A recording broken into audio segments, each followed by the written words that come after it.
YouTube. Welcome to our adventure for our good old Zovaal, who is ready to return to the Shadowlands. So I invite you to get yourself a drink. I certainly have.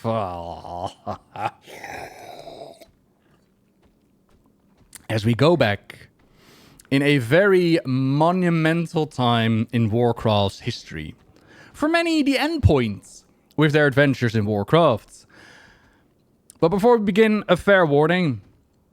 I can already tell you that there's going to be a lot of moaning, a lot of negativity, and a lot of complaining. And I remember that back in the Shadowlands period, a fair few people were like, no, well, please stop. And I'm like, people ask me questions. I'm not going to lie to them. This is my opinion on these things. So if you're like, you know what, I'm not really overly interested in that, all the power to you. This is not going to be the video for you. For those sticking around, take a Zovaal into the Shadowlands means that we start off with the pre-event. And we saw our Lady Sylvanas Windrunner, the Banshee Queen, for the last moment in Battle for Azeroth, as there was a questline where she had a loyalist questline going on. Amongst the Horde, you could choose to be a full-on Sylvanas loyalist, and if you did, you were going to get one special questline in which you met up with her at the Windrunner Tower. And Sylvanas promised you that the next time we'd meet, all things that happened so far would be made clear. Everything would make sense. Trust.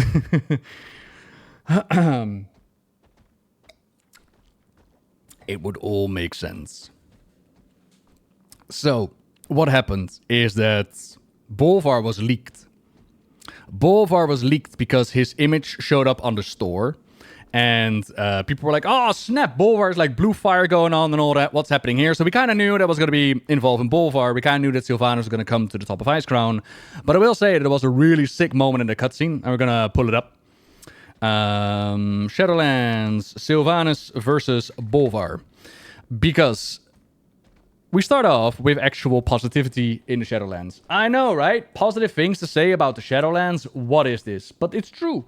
The Shadowlands start, for me, was very positive, and this cutscene was definitely part of it. So, we have the pre-event with Sylvanas shattering the veil between this world and the next, and we had a whole bunch of the Forsaken forces showing up, like cultists and whatnot, and summoning in the undead. Some of the pre-event quests even flowed into the Covenant questline, but then we saw Sylvanas fighting against Bolvar. And even back then, people were like, how is it possible that someone like Sylvanas Windrunner can hold her own against Bolvar? And the answer was, like, she is in league with the jailer, right? Like, the jailer is empowering her. She is part of the jailer covenant. And that is what gives her the power to overpower Bolvar. As well as in the Bolvar's case, he is not diving fully into the powers of the Lich King, because he's trying to hold off fully submitting to the will of the jailer, to the will of the Lich King, to all of that. So he's not fully diving into the Lich King's powers either. Now, I will say, they could have done a lot more cool stuff with Bolvar, in the sense that they could have gone into the idea of, okay, why was he resurrected by the Red Dragons at the Wrathgate? Why did they keep it a secret? What are those powers? Like, what does it mean to be resurrected in the flame? But all of that didn't really come to the forefront. Instead, what we saw was Sylvanas go to the top of Icecrown. And at this point, she has in her hands the Helmet of Domination. And you gotta imagine that for someone like Sylvanas Windrunner, this is massive, right? Like, up to this point, the Lich King has always been the one who tormented her, who put her on this faith, or put us on this path even, like what Joy is there in this curse. And when Bolvar took over and he was stuck in his ice, she was upset about it, but she was also like, job done, I'm gonna throw myself at the top of Icecrown now, I'm gonna end up in hell, in the maw, right? That's where she made contact with the jailer, but they never described it back in the day, because they came up with that story much later. Now here, again, she confronts the Lich King. She confronts the helmet, the thing that meant so much. And in this moment, I remember like it was yesterday. I was looking at this cutscene, and I didn't know what was going to happen. Nobody really knew what was going to happen. There was rumors and speculation, but we only really knew like Bolvar was out there. But then you got Sylvanas, and she has the helmet, and they get, which I think is pretty brilliant in this cutscene. Go on, do it, right? She has the helmet, and she makes this movement, yeah. Do it. Like, she makes the choice, yeah. Up to this point, you're like, oh, Is she gonna become the Lich Queen? Is Sylvanas the Lich Queen now? I swear, for a moment I was like, is she gonna do it, Twin Dragon? Is she gonna do it right now? Thank you very much for the 119. I was like, is she actually gonna make this happen? Is she gonna put on the crown and get it done? And it pauses for a moment. She looks at it and then she goes, oh no, I'm actually gonna rip this apart. And it's like, nah, you did not.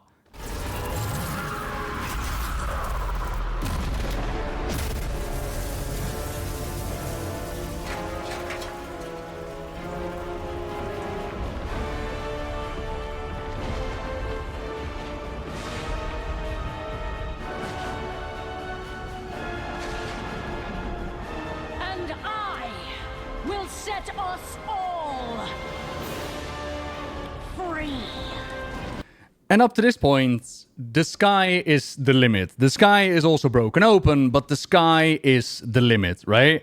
And a lot of it was like, okay, what is Sylvanas' goals? What is she doing? And that brings us to one of the major points of problems when it comes to the story of the Shadowlands. Shadowlands refused to tell its story. And it left it ambiguous to the audience to fill in certain blanks, to fill in certain motivation. And doing that works really well if you're doing something like the Whispers of Il'gynoth, where it's a lot of fun to speculate about what is going on. It doesn't really work when you're trying to tell a story, because you're not telling a story at that point. The lore that we got, that we now have when it comes to the Shadowlands itself, comes mainly from the Sylvanas novel. This was written by Christy Golden, who tried her very best in order to make all of this make sense. And that book was released at the end. So the motivation of the jailer, the motivation of Sylvanas, what did they try to accomplish? Why did we go to the Shadowlands? All of that was either drip-fed in-game, just wait till the next patch, just wait till the next patch, or not explain at all. And that does not make for the good story. So, the sky is open, pre-event happens, zombies across the world. We joined the Argent Crusade, if I remember right, in fighting back against the undead until they could maintain the whole thing. Now, one of the major questions that people did ask is, Noble, didn't they say that there must always be a Lich King? How does that work now that there's no longer the Helmet of Domination? To which we say, shut up, don't ask questions. Apparently, the threat of the Lich King wasn't that much of a threat, and we could just fight back against the undead, and then Argent Dawntone? Okay, I thought the Argent Crusade from the Argent Tournament. Whatever. The Shiny Boys. And they were able to hold the ground again, and apparently the threat of the Scourge wasn't that great, so that does bring into question, why did we put Bolvar on the throne? If we could have just cleaned out the forces later down the line. But then again, I've always been of the mindset that it made no sense anyways, because even if you want to argue that the Scourge still had threats ready for us at the end of Wrath of the Lich King, which I would argue the whole point was Arthas getting us to the top of Icecrown because we took out his greatest threats, right? But say you want to argue that, and that there were still epic fighters amongst the Scourge that could put up a fight, then okay, put on the helmets, guide all those Scourge into a big old pit, and then just have the dragons breathe fire on that pit, and then destroy the helmet. Job done, innit? But obviously, that's thinking too hard. It's very much like they kept that line in, there must always be a Lich King, in order to keep the door to the Lich King storyline open. In order to, break ice in case of emergency. The same thing what they done with Illidan, with Sargeras, similar vein. It's a threat that they could later pull on. So, with the sky open and the pre-events, we also saw that the Valkyr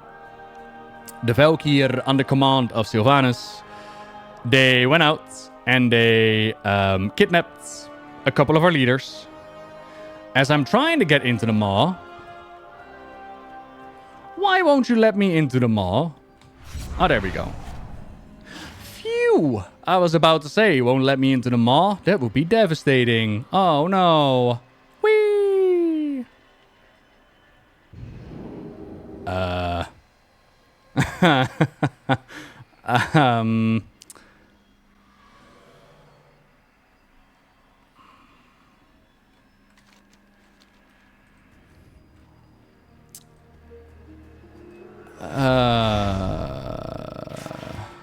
Did I do the starting quest? I don't know. Just teleported in here. You gotta do the starting quest. What starting quest? What starting quest? In Orgrimmar. Talk to the Death. Oh, I'm having a Fiamma bug, ain't it? Oh, yeah. I'm having a Fiamma bug. I know what you're talking about. Okay. So, minor glitch. YouTube, don't worry about it. Power of editing, you won't even notice. So, Sylvanas sent out the Valkyr in order to kidnap a couple of our leaders. They tried to take Tyrande, but as you might remember, Tyrande is a badass now. She has the Night Warrior inside of her, so they were unable to take her. But they were able to take an Anduin, a Thrall, a Bane, and a Jaina. Now, why these specifically? Part of it was because Sylvanas is a petty Banshee Queen. And these were some of the heroes that stood against her. But also because the jailer was looking for someone. And I think it's better if I just explain to you what he was trying to do without doing it the Shadowlands way. Because if we do it the Shadowlands way, it's going to be a little bit broken. So I think it's just easier if I explain to you what was going on. Jaina was also OP though. Yeah, was still kidnapped. Can't be that OP, ain't it? So he was looking for someone who was able to infiltrate Bastion. And in order to infiltrate Bastion, they needed to be like pure of heart, and they needed to be noble, and they needed to be everything that Anduin embodied. Which also people wonder, is that why he wanted Arthas? But I don't think he ever pulled Arthas in there, so I don't think so.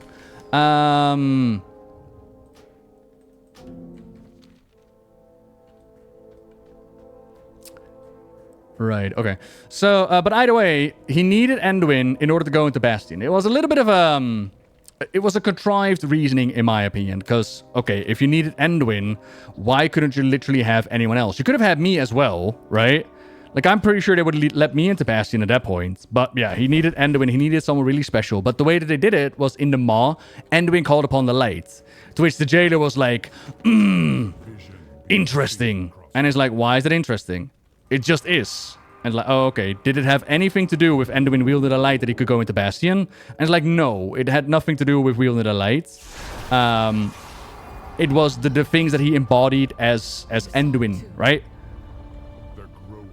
So it was a wee bit weird. He could have just used Ufer for that. He was already in Bastion, even on his side. Yeah, but see, Kissy, if you start to make sense of things, next thing you know, you're gonna start questioning. They always said that nothing escapes the Maw, except everything escaped the Maw beside the jailer. The Valkyr can go out of the Maw. Sylvanas can go out of the Maw. Kyrian can go out of the Maw. Muzala can go out of the Maw. Everybody could go out of the Maw. We could go out of the Maw. Except the jailer. The jailer could not get out of the Maw. An agent of the Maw! It is I, Zovaal. I have made it to Oribos. Bow down, mortals. But I sense... No, that cannot be possible. It is I, Zovaal. I have returned. Greetings, mortal. Have I escaped the Maw?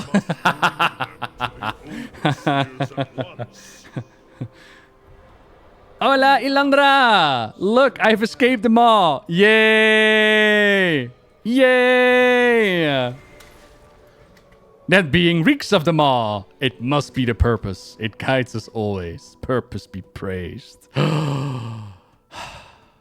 Was the delay not explained by the Primus? Because dominations made to hold them in the Maw, and we could do because we are the Maw Walker, the ones able to use constructs, the first ones. But they still advertise the Maw as nothing is supposed to escape the Maw. That's the whole point. That's why they're so surprised, like, oh my god, a being from the Maw. That was the whole idea. Nobody was supposed to escape the Maw. Not the jailer, not anybody else. Like, that was the idea behind the Maw. It was hell was supposed to be locked in there. But the only one that was locked in there was the jailer. Hello. I've heard this already. Yep. Skip. Just open the Shadowlands to me.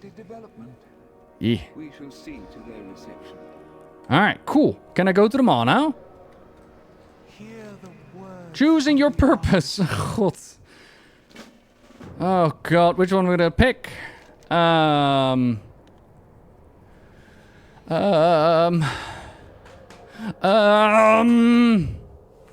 Which one do we pick? Which one do we pick? It's not a hard choice. We pick the Venfeir. But this is a really, really good interlude for those who wanted to know why is the Shadowlands so fervently despised amongst the player base. This is stepping away from the story, and this goes into the gameplay, the hubris, the arrogance, all of the good stuff when it comes to Blizzard Entertainment as a whole. Now, won't go into the whole what happened into the company itself, but when we're talking about the development of the game, this right here, the Covenant system, is something that a lot of players, myself included, we tested this. And we told Blizzard, please don't do this. Don't lock us into these systems. Getting anima is ass. Getting these spirits is ass. Not being able to swap around is ass. And Blizzard was like, nah, this is how we want to do it. And if you do want to swap your Covenant, eventually they added some contrived system in which you could lose all your upgrades. You could go into a different Covenant.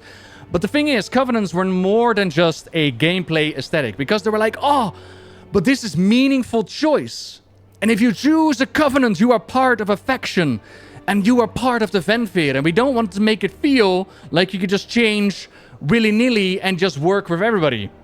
To which, first of all, literally in the next patch, we worked together with the other Covenants in order to fight back against the Jailer. So we, as the Mallwalker, already work with all your Covenants, should be wanted by all your Covenants already to begin with. And second of all, you connected power to this. And not a little bit of power. No. Power in such a way that it would make or break your class. Meaning that on a lore standpoint, meaning that on a I vibe with standpoint, I, as a paladin, could feel like I truly belong amongst the vampires and the Venfeir. And I would get certain abilities. Now, lucky enough, in my case, that lined up with what they wanted, because that's where my most powerful abilities were. Then there were certain warlocks who were supposed to go Nightfey, because that's where their most powerful abilities were. A warlock in Ardenweald.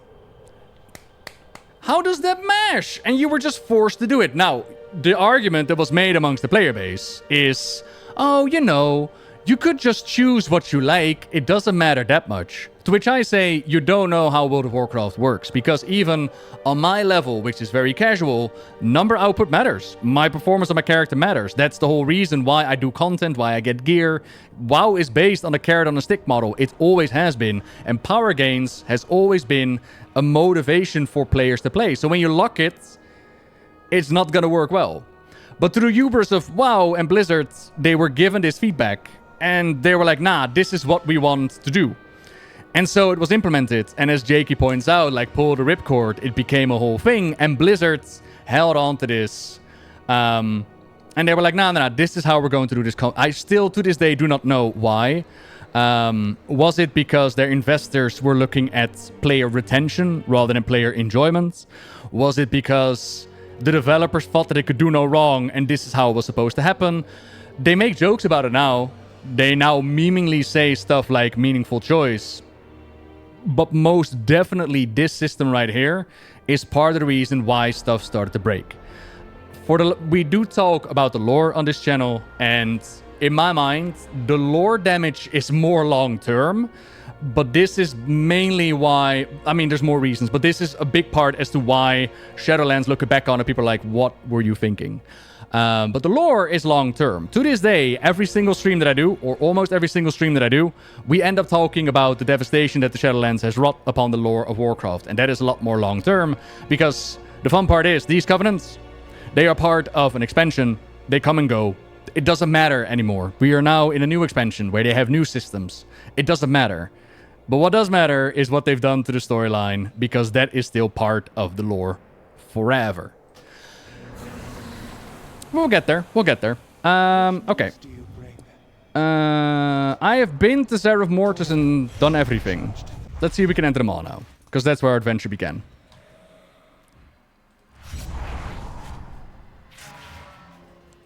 Here we go. Whee! Ah, nice.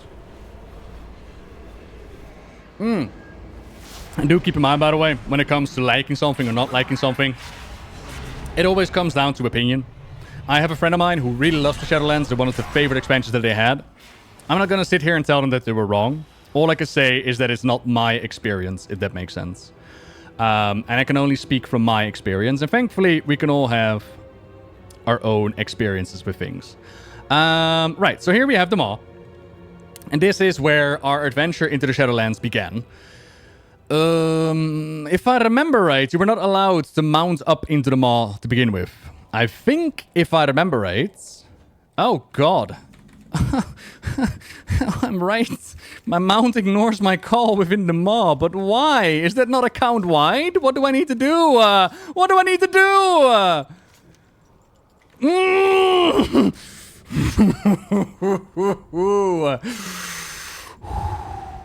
Relax. We've only just begun.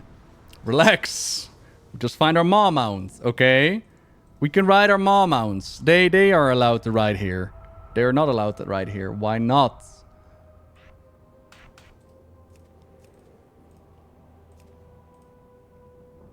What? Weren't you allowed to ride a Maw mount?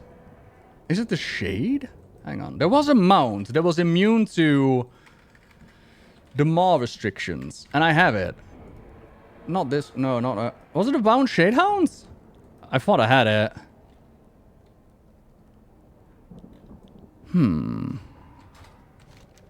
Okay. You know what? It might be better this way.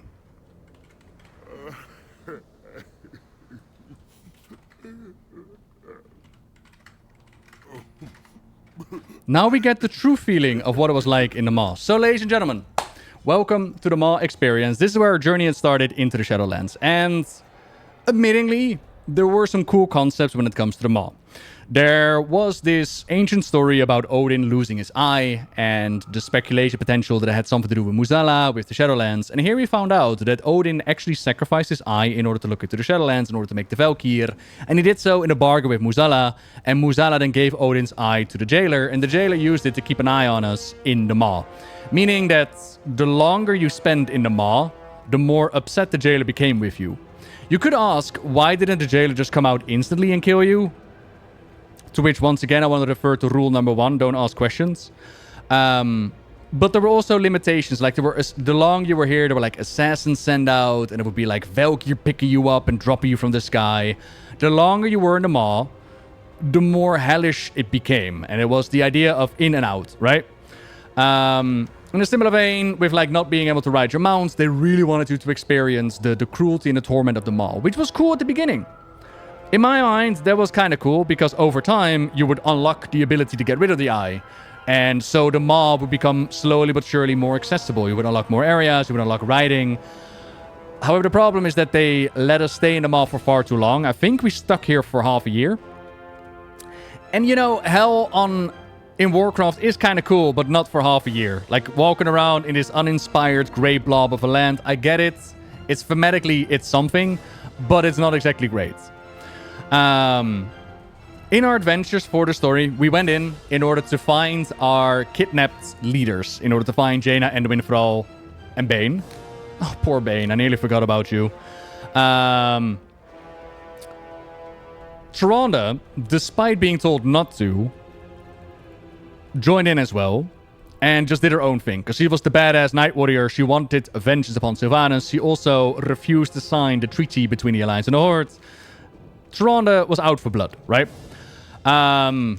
Which was kind of cool. So we went in, and Bolvar guided us. He told us, like, oh, I've always felt like this voice, this sense. This kind of like an informer. We went into the Maw, and we learned more about the jailer and the Maw and this stuff that's happening.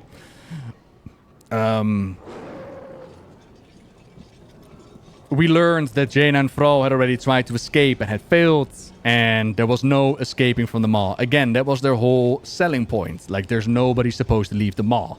What was interesting was that as we went through the zone, and the jailer did his whole, I don't want to play with you anymore with Bane, and we got, like, Frau, who started to throw his weapons constantly away. We also came upon a waystone. And this waystone was super interesting. At first, because this waystone is a waystone of the first ones, and this was an old relic that never did anything, up to the point where the jailer, he didn't care about it. He didn't put the fences up here. He was like, it doesn't do anything anyways. And turns out that the waystone responded to us. But why, you might ask? Well, wait around 2 patches in order to find out. For now, the domain where nobody was supposed to leave from had an escape hatch, had a waystone, and we could escape. Great, we could go out of here. Except only us, because at that point, the jailer had already dominated everybody else. Enderman was like, go hero, we'll hold the line. Our mission kind of failed. We had saved nobody. Toronto was still in the maw. But at the very least, we made it into the Shadowlands. And we'll just have to find a way to get back in there, right? We had to find a way to get things going again. So this is where it began, and everybody was like, oh, it's the taint of the maw! You escaped the maw! Nobody's able to escape the maw! What are you doing?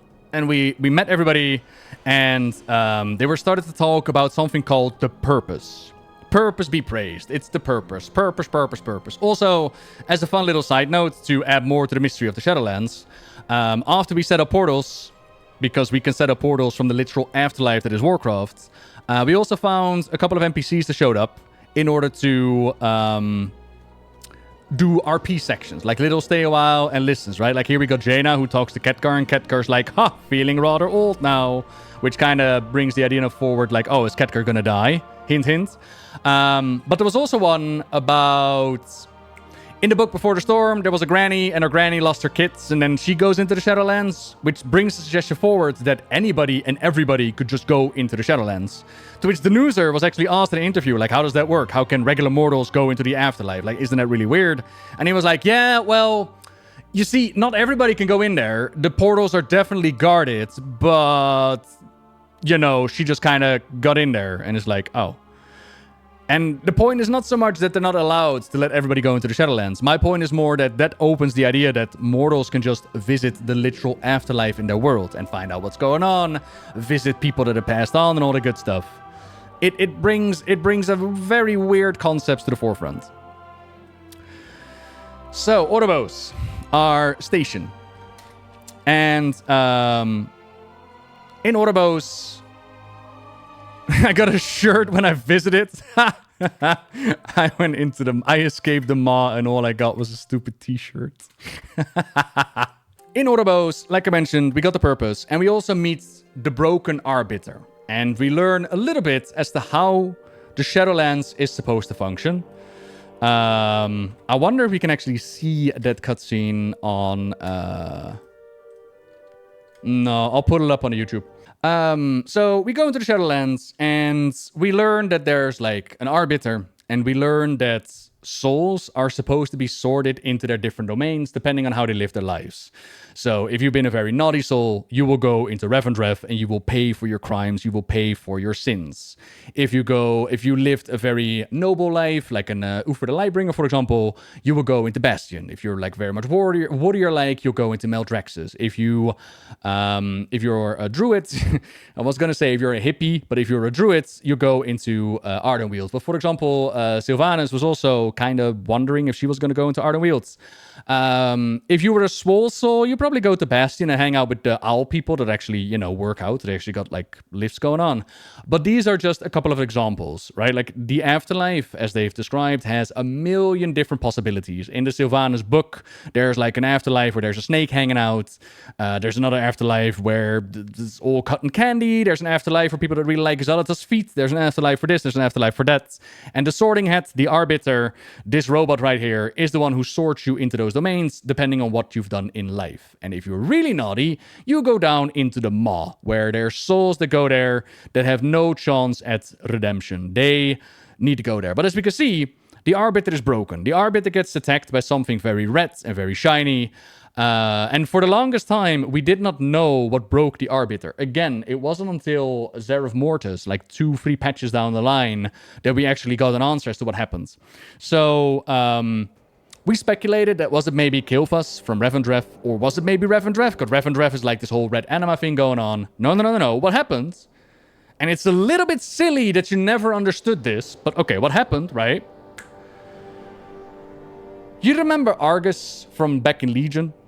Well, you see, that wasn't just a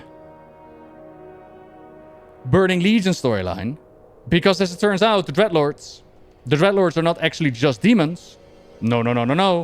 The Dreadlords actually come out of the Shadowlands.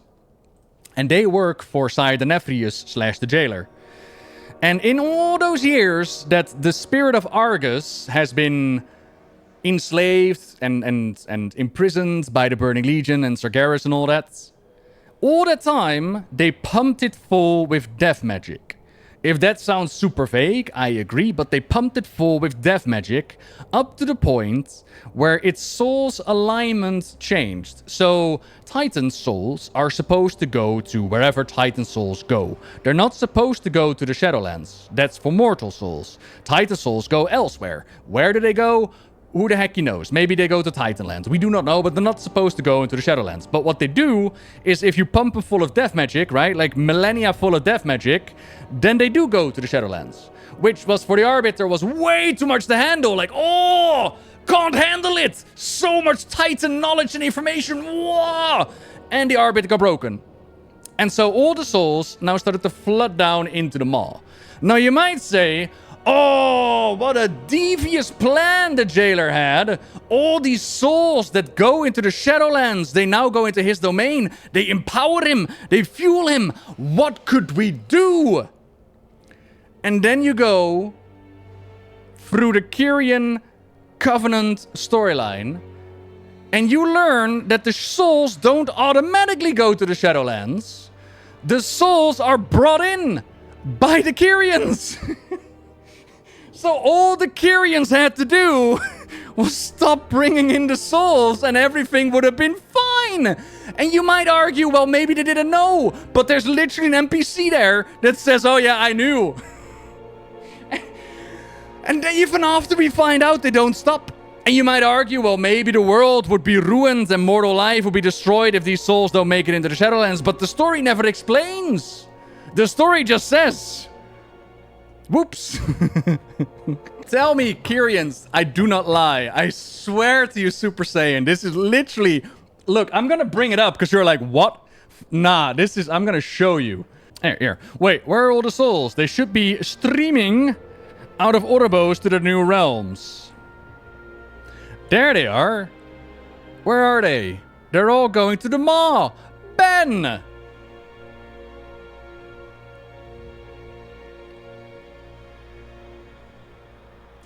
Yeah, but Malfleur, they don't stop bringing in the souls at this point, though, do they?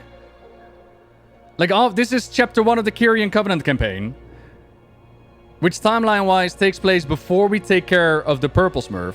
And it's not like the Kyrians stop after this. Like, they know 100%, like, oh, it's all broken.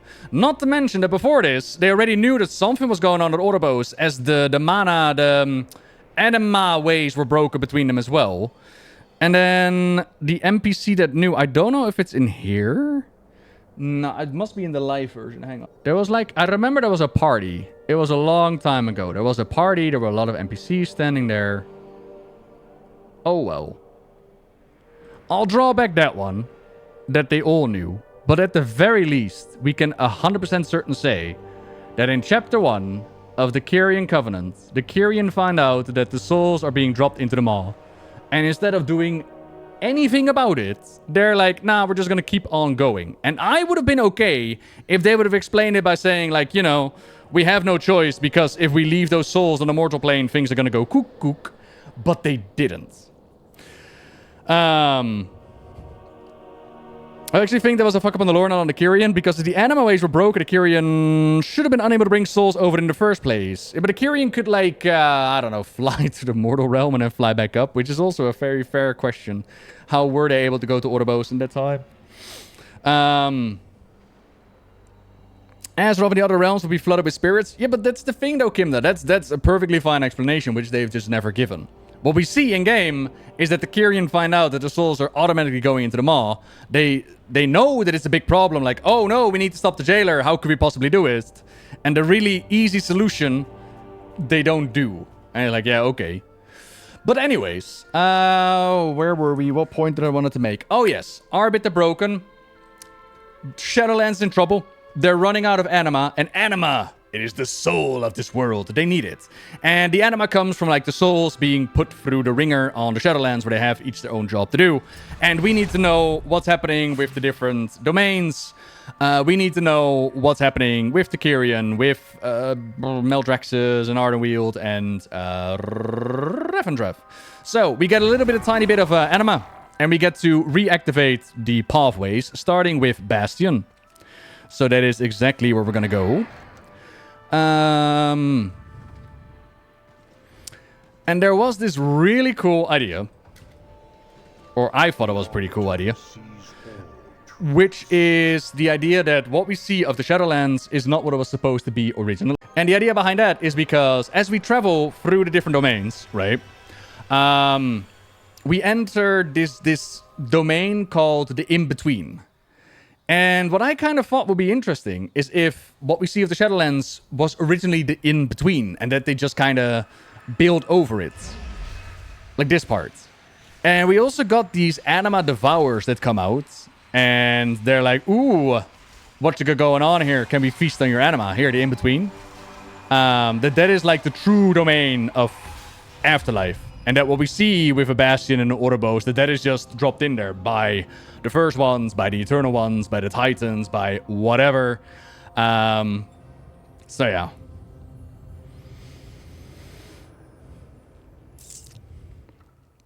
Oh, we'll get to Elune in a moment, Melfleur.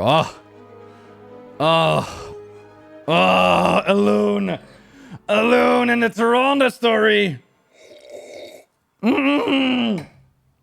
Not Elune.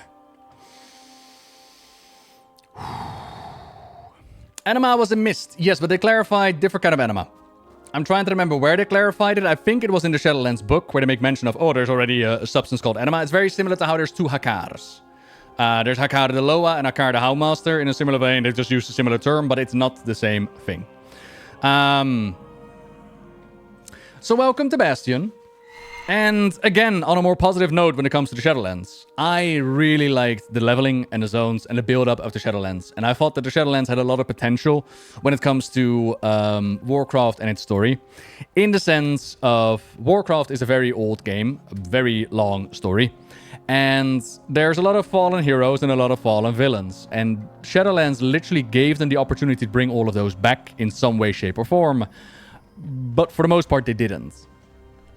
Which I thought was like, oh man, in a universe where nothing ever stays dead and they always bring it back, very limited was made use of it. Especially like in Torghast, they could have done really cool encounters, which they're kind of doing right now in retail with the Dastardly Duos, where we're going to be fighting animatronics of past villains.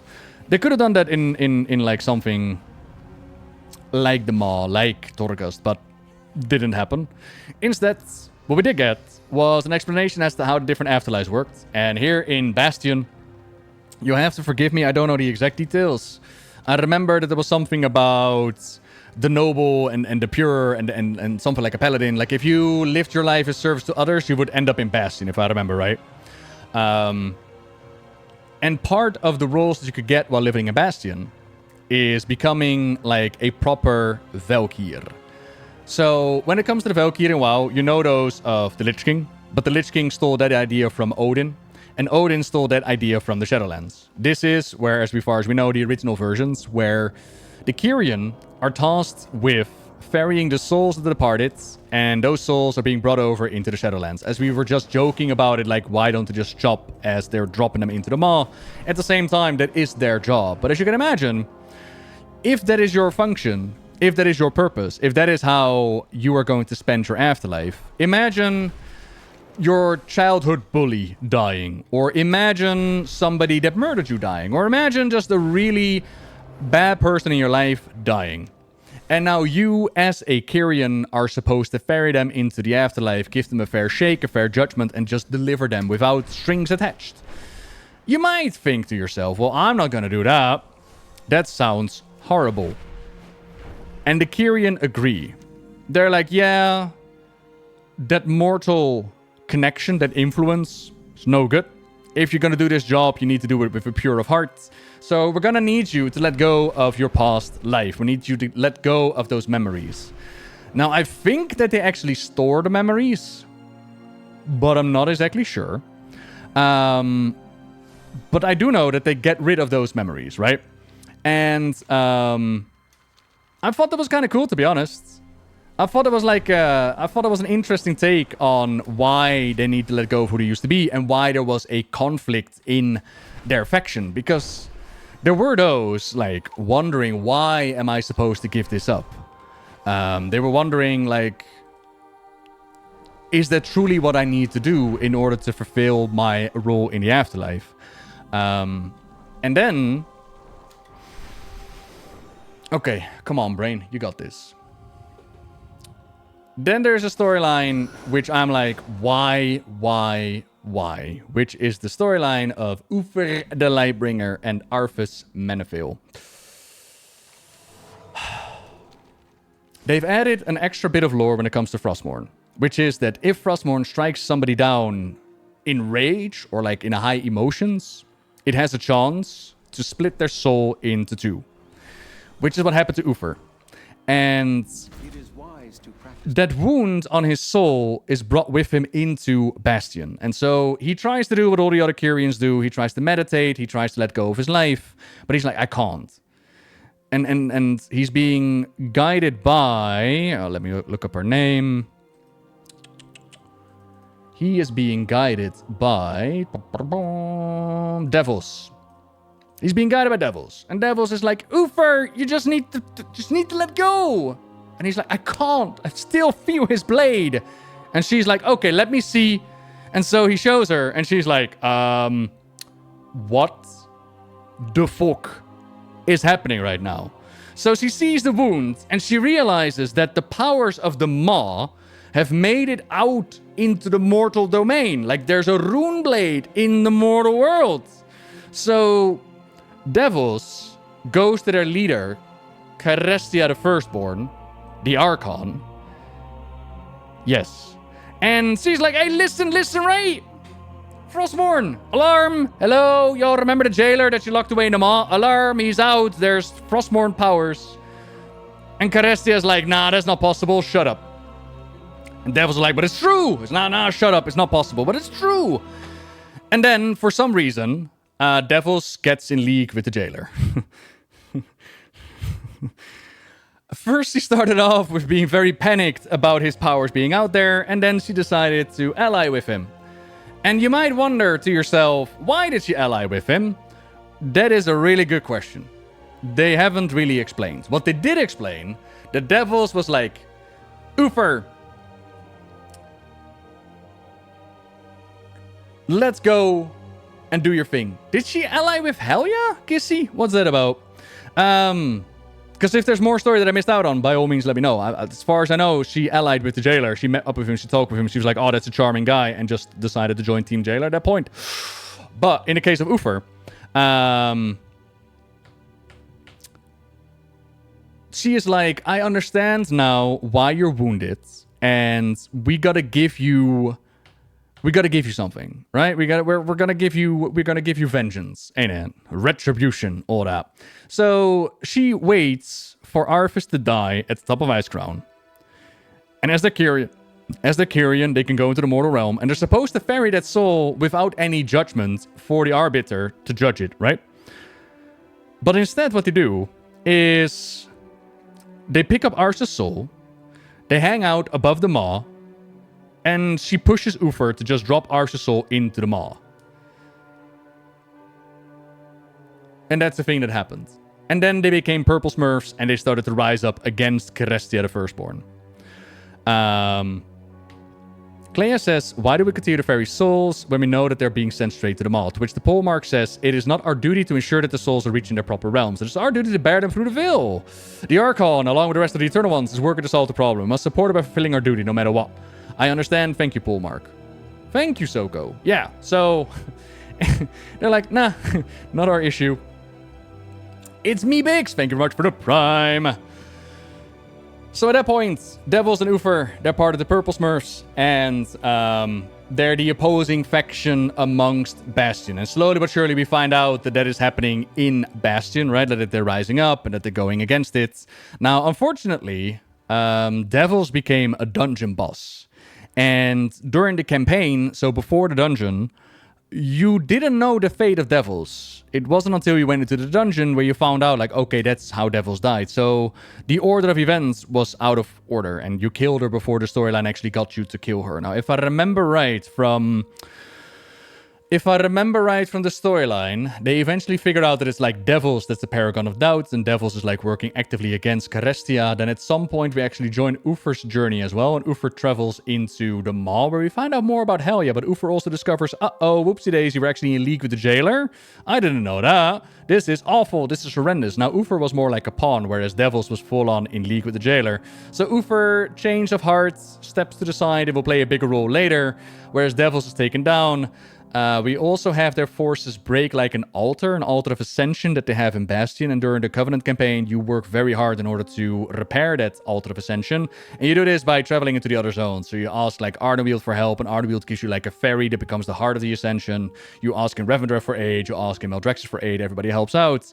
And that's basically your Covenant campaign when it comes to the Kyrians in Bastion. You fix what was broken, you deal with Uther, and Uther is going to play a part later down the line. Is there anything else in here? Oh, yeah. As I need to explore more of the zone. The guiding thread into the leveling storyline is that in Bastion, we actually see Maldraxxus attack the zone. And that's not supposed to happen. Maldraxxus is supposed to protect the Shadowlands. They are the standing army, basically. They are the defense force. Now, you might wonder to yourself, Gloomkit with the 4 years. Thank you. Epic anniversary. Thank you very much. You might wonder about Gloomkit, but you might also ask to yourself, why does the Shadowlands need a defense force? And that is one of the more interesting side quests that actually happens in this zone, as, hold on to your butts, the Void has tried to invade. It's always old gods, baby. The Void had tried to claim this domain of death. And that is a big part of the story that's been built up with the Shadowlands. Which is that the cosmic domains, so light and void, death and life, order and disorder, they are in constant strife with one another. They are basically in a big old tug of war. And one force is not allowed to dominate the others. If one dominates the others, then all would run out of balance and chaos and destruction of the universes. So what we've seen with, for example, like the Burning Legion trying to invade, or the old gods trying to take over, that's not allowed. They're supposed to stay in balance. So in this case, the Shadowlands was being invaded by the Void, and they had to take defensive measures. But don't think to yourself that the Shadowlands is like, oh no, I get invaded? I would never attack anyone else. That's a filthy lie, because, as we find out in Revendreth, yeah, they've totally tried to start a war with the Domain of Light. So, you know, there's also that.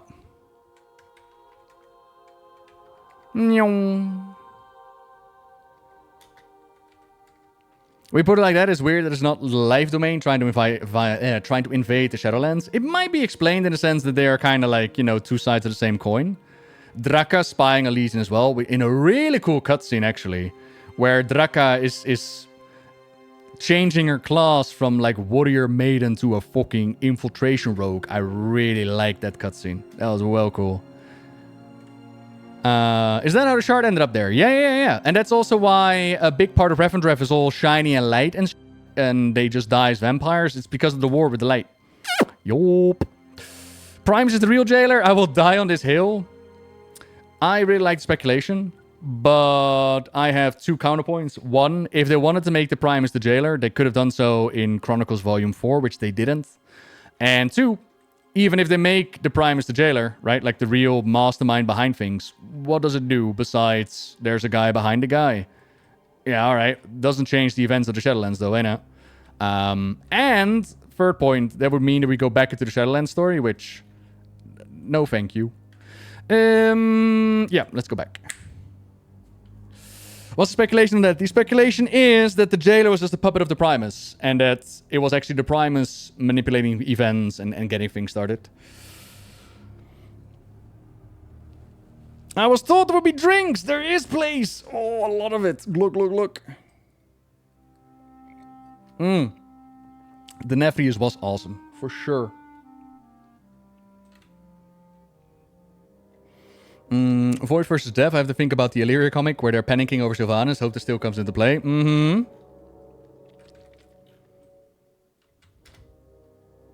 Zovaal becoming a jailer. Like, the issue, as we go into the Primus, as we're talking about it,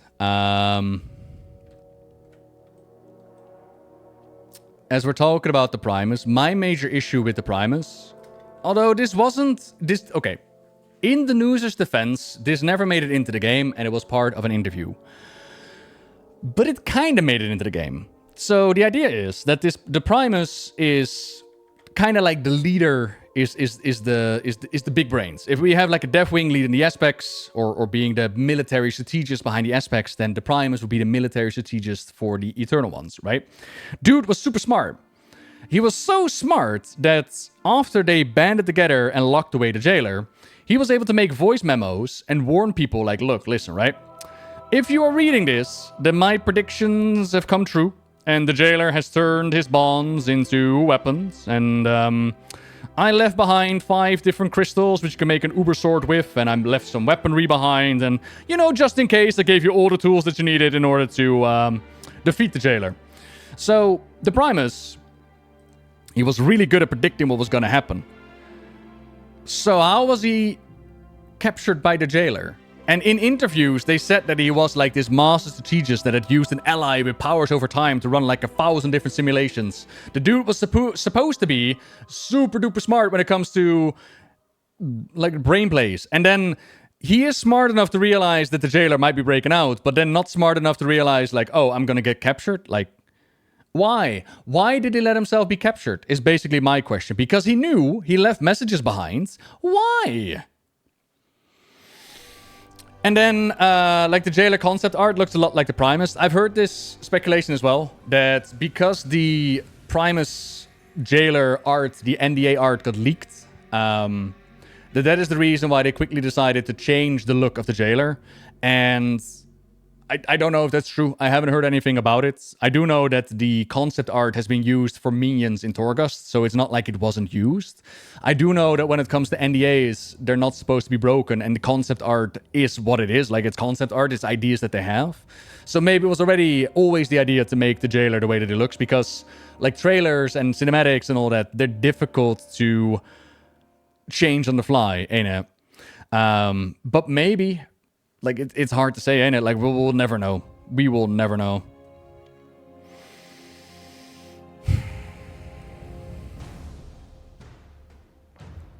The Crown of Whales being created, and the cinematic where the Primus looks down on Zovaal from his point of view while changed Jiggle. Also, he created domination magic. Yeah, but all of that does not mean that he was mind controlling the jailer, though. As well as, like, doesn't dispute any of the points that I made. Like, is there a possibility that the jailer was actually corrupted and being controlled by the Primus? Yeah, but so too could Sargeras control him, right? Like, so too... The whole corruption arc, there was actually somebody behind the guy, is very lenient in the realm of it could be. But I think a bigger and more important question is, what do you gain from it? Well, like, what would possibly change if it was the Primus who was behind it? That just the bad guy of the Shadowlands is still around? Would that make us happy? I know that wouldn't make me happy. Ari Mefuzela, hello.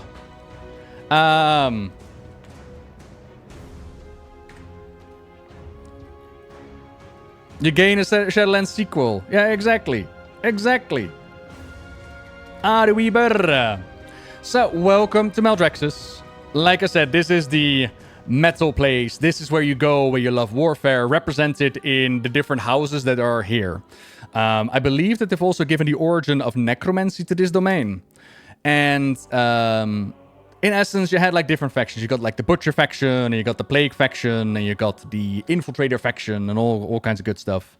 And the idea behind it is that manipulation and infiltration from within is causing them to not only strike out at something like Bastion, but also strike out within and trying to take over the other houses. we'd eventually find out that none other than Kel'Thuzad is hanging out here as well, which is the Lich that we take care of Noxdamus, another time in Noxdamus, and now he's been brought over to the Shadowlands, where, and I bet you never knew this either, but Kel'Thuzad was actually totally always in league with the Jailer as well. He totally knew what was up.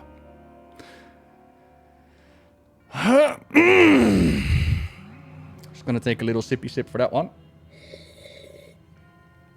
But don't worry about it. You can still play Warcraft 3 like you always could. Doesn't change the story, does it? And the idea is, Shadowlands would be much more consistent to complain to the Titan conspiracy if you think Shadowlands has been ordered and isn't really natural.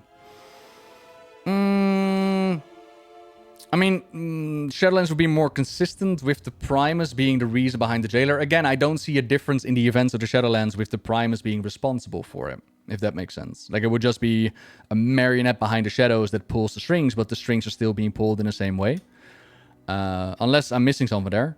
And the idea about the Titans ordering Shadowlands, I've heard this one as well. I really like the suggestion of what we've seen of the Shadowlands is only what the Titans were able to, like, order, right? Again, doesn't change anything that happens in the Shadowlands, doesn't change the event and the moments in the Jailer and all that. But what it does change is that we no longer know how the Shadowlands, how the afterlife in Warcraft works.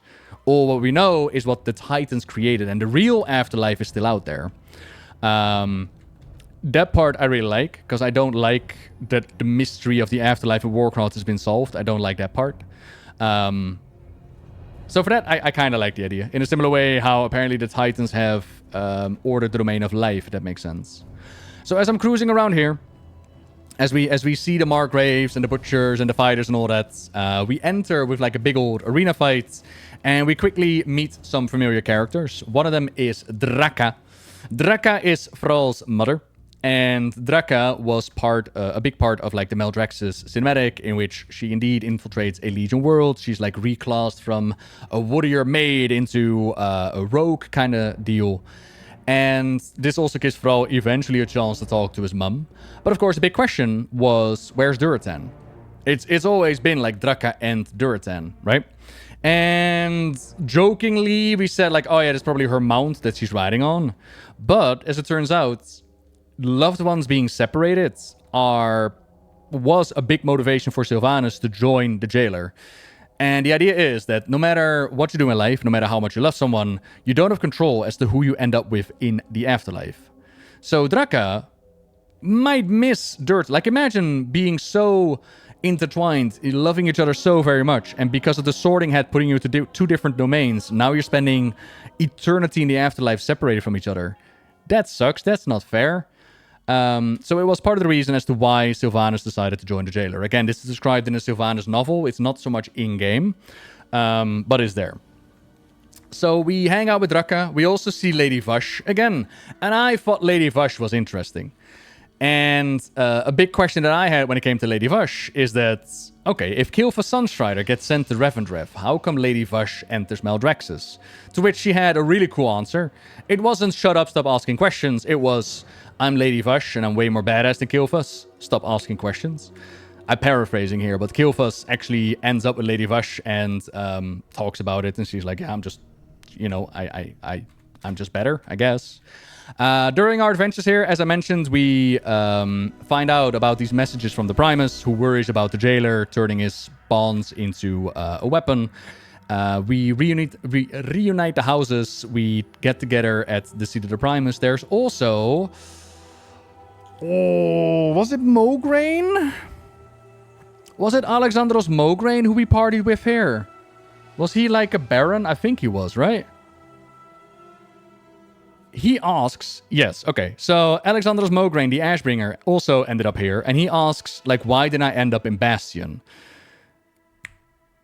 And I'm trying to remember what the answer was. But I think it basically just, like, you would line up better with Maldraxxus than you would in Bastion. I think it was somewhere in that direction.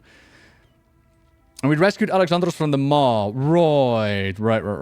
Okay, yeah. And did Vash say that to shut up, Twink? I'm better than you? In paraphrasing, but yes. Having Titans would somewhat explain why the Shadowlands Pantheon is full of robots. It would leave us open a true realm of death in the future. I would be a big fan of like a true realm of death. Yeah. And you wouldn't want to forget what happened. That was the motivation. Yes, because you had to give up who you were in life. And it's like, nah, this is part of me. I wouldn't want to give that up anyways. Yeah.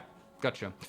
Trying to remember, what was it that we did in the Covenant campaign for Maldraxxus? Okay. I believe we confront Kel'Thuzad. And we... Oh, yeah. Did we team up with, like, the Venveer in order to confront Kel'Thuzad, because we also had Killfuss from the Venveer. It was very much like, oh boy, I want to take care of the one who corrupted the Sunwell.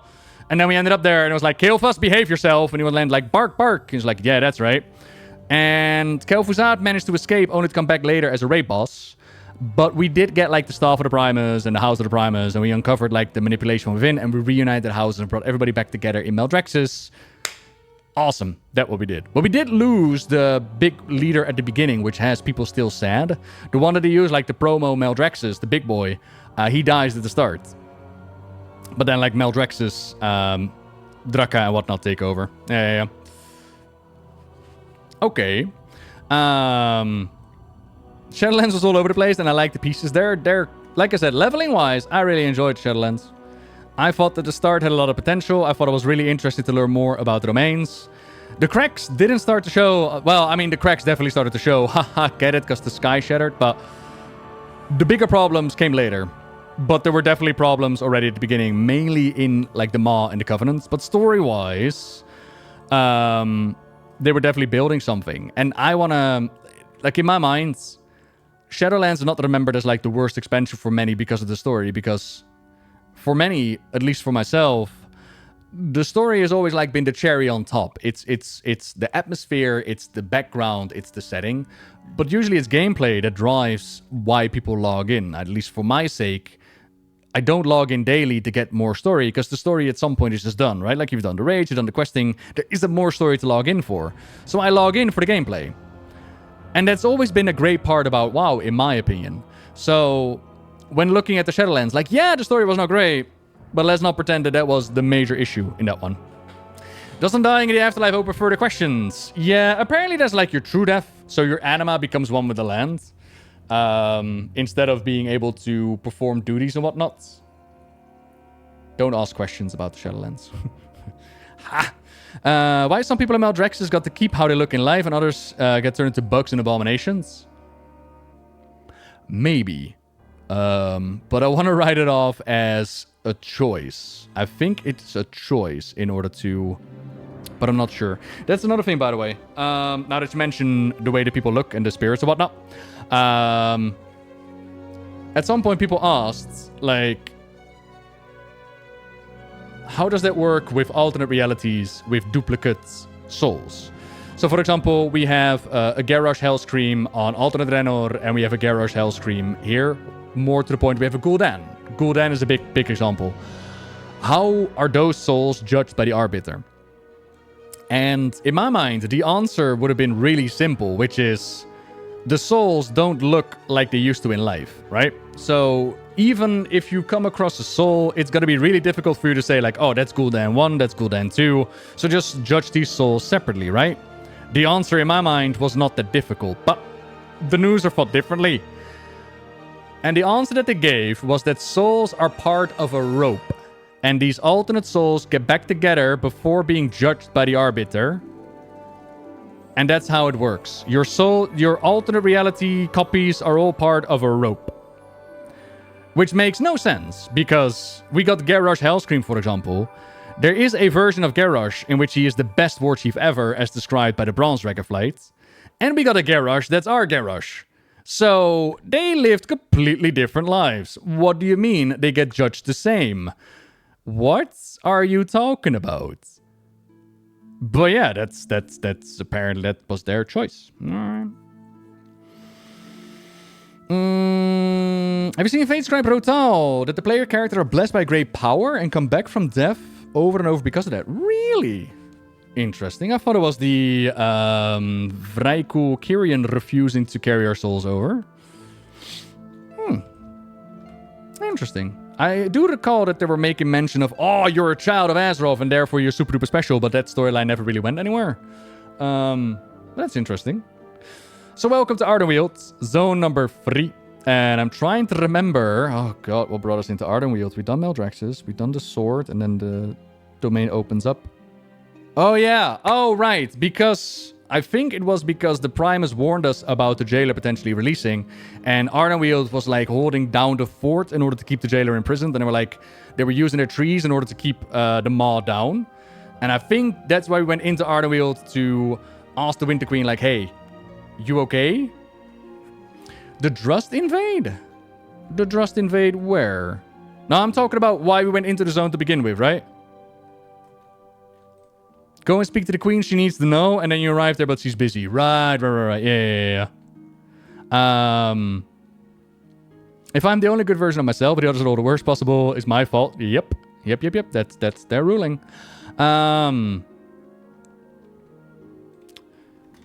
So the idea is, in Ardenweald, as I can open up the map, this domain is very much connected to nature, and souls connected to nature end up here as well. It is a lot different compared to the other realms, because in the other realms, they basically put you to work, right? In Bastion, go ferry souls, go meditate, go pray, go hold up the zone. In Maldraxxus, it's get ready for war, get ready to fight, soldier, you're now part of the army. In Revendreth, you either get tortured or you are the torturer. You get put to work. Ardenweald, they do have people that need to work, but it's more about regrowth and rebirth. Life and death connected here. So imagine that you are a wild god, right? Like imagine that you are, as an example, Ursak, that we horribly had to kill in Legion because they were corrupted by the Emerald Nightmare. And as an Ursak, you go into the afterlife and you end up in Ardenweald. Whee! And in Ardenweald, what they do is they put you in a little pod. In that little pod, they then start to infuse your spirits with anima. Num num num num num num num num num. Cook for a little while, ding, the microwave goes, you are done recovering, you are ready to enter your next step of the journey. Which is, you can decide to chill in Ardenweald if you want, that's an option. You can also decide to return to the Emerald Dream and eventually go back to Azeroth as an option as well. Except, your options become a little bit limited when the Shadowlands is in trouble. And all those souls that are supposed to feed the realm with anima are now all going straight into the maw. Which meant that Ardenweald had to make some very, very hard choices. The Winter Queen went across her groves, looked at her paths, and decided, yes, you get to live, and yes, you get to die. I did that. That was me. It was all part of the plan. I made you cry. And that's what happened. Like, the hard choices were made, and so a spirit of Ursak was sacrificed in order for the sanctity of the rest of the grove, in order to give other seeds a chance. And of course, the Winter Queen was not exactly happy, but that's what happened. Now, the lack of anima also meant that the borders of Ardenweald started to weaken, and we saw the return of an old enemy called the Drust. The Drust were from Battle for Azeroth, the corrupted druids, and the Drust were stuck in Tross the Blighted Lands. They called it Tross the Blighted Lands, but we would call it the Emerald Dream, corrupted by the Emerald Nightmare. And the Emerald Dream is connected to Ardenweald. More on that later. So, due to the boundaries weakening, the Drust tried to enter the domain of the Winter Queen, cause a whole bunch of trouble, get anima, rebirth, all the good stuff. They basically wanted to escape the Emerald Nightmare and get back into the storyline as big old villains. But the Winter Queen was basically like, nah, that's not what we're gonna do. So throughout the zone, we figured out like, oh, okay, the Winter Queen is in trouble. We fight back against the Drust. We reunite the people of Ardenweald. But we also find something really interesting, and probably one of my favorite things that they've done in the Shadowlands. But that's also because I'm very biased, because she's one of my favorites. In Legion, we had a storyline with Xavius the Nightmare Lord, who corrupted the beautiful green dragon aspect Ysera, as Ysera tried to save Malfurion. And we were forced to join Tyrande and bring Ysera low. Now, Ysera is the green dragon aspect. The green dragons are connected to the Emerald Dream. Wouldn't you know it, Ysera ends up in the Shadowlands. Although there is speculation, the suggestion that Elune herself brought the spirit to Ardenweald. Either way, doesn't matter. We bring that spirit to Ardenweald. And at first, they're like, what do we do with this? And we find out that the seed is still like being forced to relive the moments of demise. There's still nightmares connected to it. Of course, there's still the Ardenweald, the anima shortage. But at some point, we're like, oh, Winter Queenie, listen. Listen, if we let this one seed go, you know what? We should totally watch that cutscene, really. We're gonna watch that cutscene. It's great. This was confirmed. Ysera been the last soul which had been brought to Ardenweald before the anima waves went down. But was it by Elune?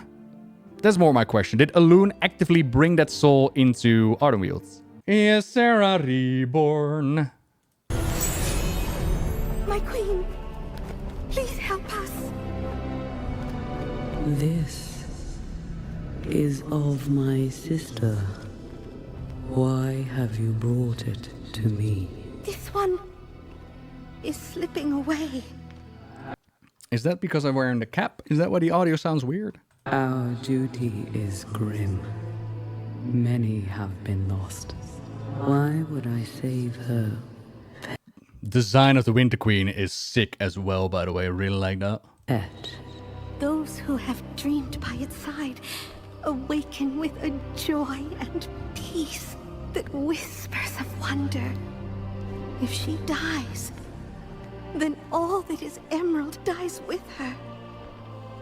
Some must be sacrificed, but some must be saved. If we forget that, all that will remain will be empty shells and sorrow.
Still so good, man.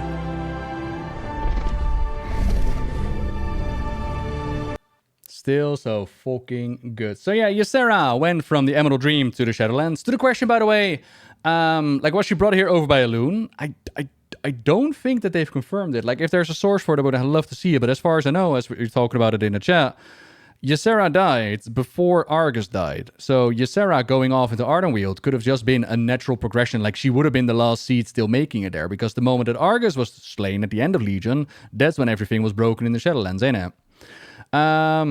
Where do other dragon souls go? Well, in the case of Ysera, and apparently the Emerald, the green dragons, they supposedly go to Ardenweald.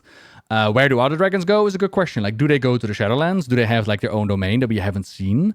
Or are they supposed to go to a different realm? There was once upon a time, like, the big tree from Aviana, where dragons were supposed to go.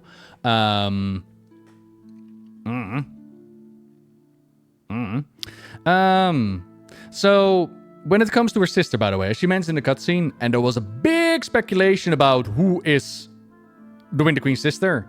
Up to the point where it was finally revealed, and those that were wrong were really upset about being wrong. I remember that part. But her sister is Elune. And we don't know a whole lot about Elune. We know that she is like the goddess of the Night Elves, connected to the domain of life, apparently. But beyond that, we don't know a whole lot.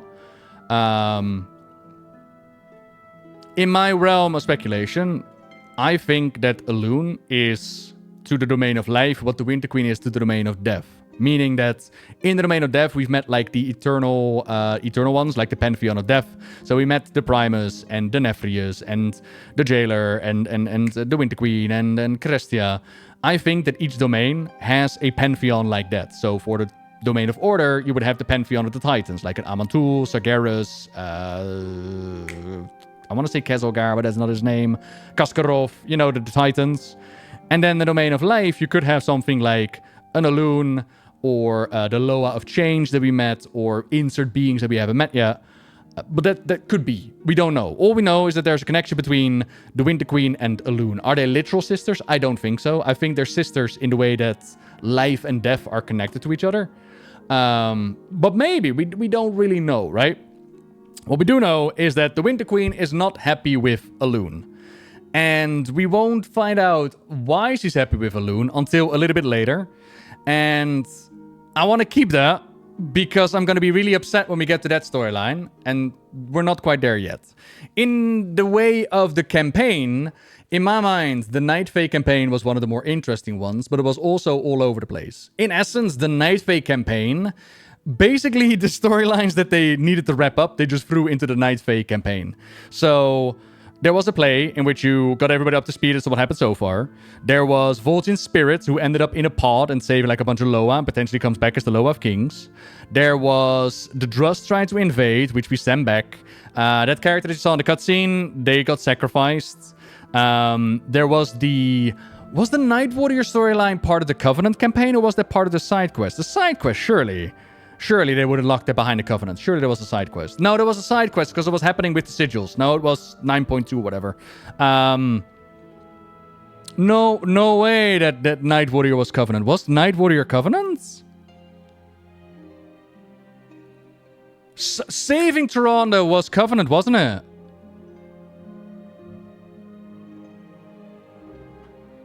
Surely it was a side quest. I think saving Tyrande was Covenant.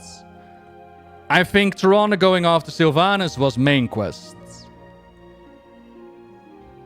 Yeah. Because one part everybody could see and one part could not. Right. Okay. So trying to save Tyrande because she was burning up. So for those that don't know, Tyrande at this point, she's been spending time in the Maw and she's been running on Night Warrior fumes. And at some point, she's going to jump out of a portal, which again is the part where we're going to be really upset. But she's going to go after Sylvanas. And things are not going to turn out well for the Night Warrior. We'll get there. Is there anything else to talk about? So we spoke about the Trust. Oh yeah, there's also the other side. Which was a storyline of Muzala. And Muzala was... Shadowlands had potential, man. Shadowlands had so many arcs and potentials built up and just didn't do anything with it. In favor of not doing anything at all. So Muzala was part of the Traveller series. And the Traveller series are these somewhat more children books amongst Warcraft. Although I would argue that it actually has one of the more darkest scenes that you can find in the Warcraft books. But it's neither here nor there. And it talks about the Traveller who goes around finding like this sword with a Naru. And it was one of the first mentions of Muzala besides a plate that you can find in Zul'Farrak. And Muzala was like, ooh, I'm going to devour the world and our time will come and blah, blah, blah. But it was very much a question like, ooh, what is a Muzala? What are we going to do with this? And in the Night Fae campaign, we learned more about Muzala. So we learned that Muzala elevated Bonsamdi. Bonsamdi was once upon a time a troll priest, and he was elevated by Muzala into becoming a Loa. From that, we learned that indeed mortals can become Loa. So hope for Vol'jin. There's also the idea of Vol'jin's father becoming a Loa. So a lot of there. Then on the other side, we learned more about Bonsamdi and his deals that he was making. Apparently I made a deal with Hakar, the Soul Flayer, that we defeated in Classic and then returned in the Cataclysm. But also, and I don't know if this ever went anywhere, but all of a sudden we also saw Millhouse Manastorm and his wife in the other side, which kind of asked the question like, did they make a deal? Huh? And then there was the idea of, okay, we're helping Bonsamdi dominate and overcome Muzala. There was also entering Bonsamdi's domain, and he had like this troll with him, this known character. Oh god, I think it was Vol'jin's long-term friend. They were hanging above the necropole. Zelazane? Not Zelazane. I always forget those names. Millhouse helped us defeat Muzala. Was it Zelazane? Hanzabu? There was a... I don't know. there was a troll that hung above the entrance. Like, oh, that's kind of cool. But all the same, yeah, we learn more about the other side of Mulsamdi and all the good stuff. And then we traveled into my favorite zone, Revendreth. Oh, Revendreth. So, throughout all the other zones, we learned, like, okay, everybody is in anima trouble. But there's one zone out there that's probably doing fine, as they are generating their own anima out of, like, sucking the sins out of the sinners. Let's go to Revendreth. Let's ask Sire Denethrius for help. And spoiler alert, Denethrius up to no good. Up to no good. That was Zelazane. Oh, remembered? Nice.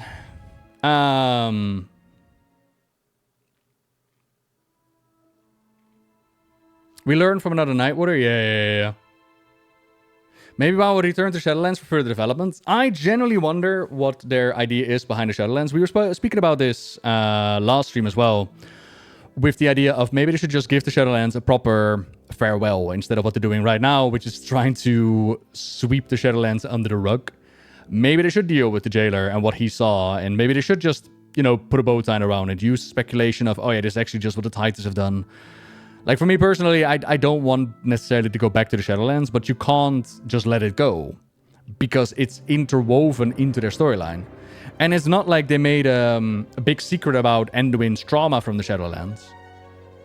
So it's not like they've completely forgotten about those events. It's just certain parts are being swept under, and yeah.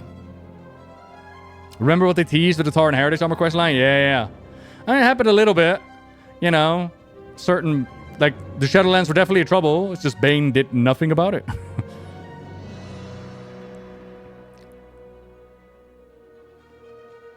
Felt like it was only a third done. Yeah. Like, again, it can't have been easy for them with everything that's happening behind the scenes, with a global lockdown, with everything, but as a consumer, like, it only goes so much in it. Isn't it implied that Zereth Mortis is where even the Titans were made? Considering the War Within and Dragonflight have been showing the worst side of the Titans, maybe it ties in. Potentially. So the idea is that every cosmic domain has a Zereth Mortis. And if every cosmic domain has a Zereth Mortis, does that mean they also have a similar way of creating a pantheon as we saw in Zereth Mortis? As in, we know that the Eternal Ones are robots being filled up with some sort of spirit that comes from somewhere. And those robots can be made again and again and again. So is that a similar way as to how the Titans were created? We do not really know. A potential, right? It's definitely a potential. So Zereth Mortis is the one for death, but you also got like Zereth Ordos or something that they call it. Like that's the one for order, and Zereth something. Yeah. But I don't know if they actually said that the Titans were made there, or if that was just like the domain of order. Because as far as we know, we still have the Titans growing inside of planets. Because if the Titans would be made the same way as the Eternal Ones, then how come Argus was stuck inside of a planet? Alrighty then. Welcome to Revendreth. One of my favorite zones in all of Warcraft. No joke. The Shadowlands house is one of my favorite zones in all of Warcraft. This zone... It oozes atmosphere, and it's very gothy, very vampire-y, and I kind of love it. In here, we asked Denethrius, like, hey, look, listen, right? We hear that you have a lot of anima, and we hear that you punish sinners, so could you do us a favor and punish us and give us some anima? And Denethrius at first is like, oh, mortals, welcome to my domain. Oh, isn't it wonderful here? Isn't it great? But slowly but surely we realize that, no, things are not exactly great. And turns out, Denethrius, hold on to your butts. Denethrius is in league with the jailer. I know, right? And Prince Renethal is trying to fight against Daddy Denethrius. He's trying to lead a rebellion, get all the different nobles together and whatnot. And turns out that Denethrius has been gathering like a whole bunch of anima, and he dumps it into the maw, increasing the jailer's power extraordinarily much. Exponentially is what I wanted to say. Which is no good, obviously. It's no good. It's not what you want to see. So we join Renethal in his whole rebellion, and we make ready to siege Castle Nafria. the first raid of the Shadowlands, take care of the Nephius, all the good stuff. In here, by the way, this area, we spoke about earlier how the Void had invaded the domain of the Shadowlands. This is where they had to battle with the Light, or the Light Retribution, if I remember right. So the Nephius started a war with the Light, even though they're vampires. It's a bit dumb, but whatever. And the Light retaliated, and they came back with like a massive invasion. And there's still a Naru out there that's in the dungeon called Halls of Atonement? Sanguine Depths. I believe in the Sanguine Depths, one of the dungeons that I never really ran. But we do save the Naru out of that dungeon, and we turn them into an ally for later use. This is also where we found out a bit of a groundbreaking lore change, which is Dreadlords are actually out of the domain of the Shadowlands. And this change, I remember them doing it, and I remember people asking me, like, what do you think? And for me, it's a change that didn't need to happen. I can't say that I'm a massive fan of that changing, but that's in a similar vein about how they changed everything. From Kel'Thuzad being Leave the Jailer, from the domain of the Order being infiltrated by the Dreadlords, everything has been changed by the Shadowlands. And not in a good way. And I've thought about this a lot of times. Like in the case of Illidan's story, for example, they've gone into the past and they've changed it so that Illidan has somewhat of a different motivation, could come back and be a bit more of an anti-hero. And in that case, it really, really worked. In the case of the Jailer, being given credit for basically everything that happened ever, and the Dreadlords always being on his side, even though he was never mentioned, it didn't do a whole lot for me. In this zone is also one of the reasons why the Jailer has influence over every single domain. Because in his dialogue, in his cutscenes, he will say, like, mortals, you have no idea how many strings I've pulled, how long I've waited, blah, blah, blah, blah, blah, your whole lives, blah, blah, blah, blah, blah, I am the Jailer. But it's actually in this domain where you can find a book called Enemy Infiltration Preface. And I've done an interview with the Newser in which we spoke about, okay, what about the Jailer becoming like this big force behind everything? And respect to the Newser, as much as I dislike the changes that they made to the lore, I will respect him for stepping up for his product and actually answering these questions. He didn't have to, but he did. And it basically came down to... It came down to what they wanted to do versus how it was executed. And what they wanted to do was to give the impression that the Domain of Death had as much of an influence on the world, on the universe, as the Domain of Order did, as the Domain of Life did. Like a big old player on the board.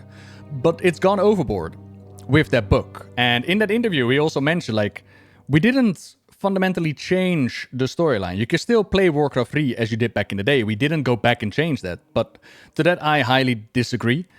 Because they did. Like, if you change who did what, if you change the motivation, if you turn Sargeras into an agent of his own to somebody who's being manipulated, if you basically turn it all into the Jailer did it, then you most definitely alter the way that people experience Warcraft 3.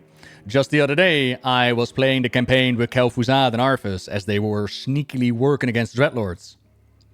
But turns out that Kel'Thuzad was always working for the Jailer, and so were the Dreadlords. The only one outside of it was Arthas, but Arthas was also working for the Jailer, because the Jailer's behind the Crown Domination and the Lich King anyways. So, they were all working for the Jailer.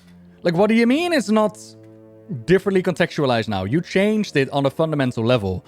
And this is what we talk about when it comes to the scar throughout Warcraft's history, basically, the lore.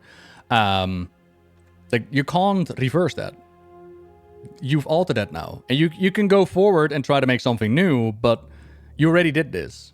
And yeah, I mean, I'm genuinely like, how do you go back from it, right?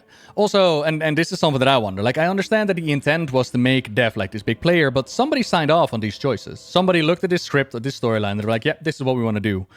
I for the life of me, I cannot understand why they would make those choices.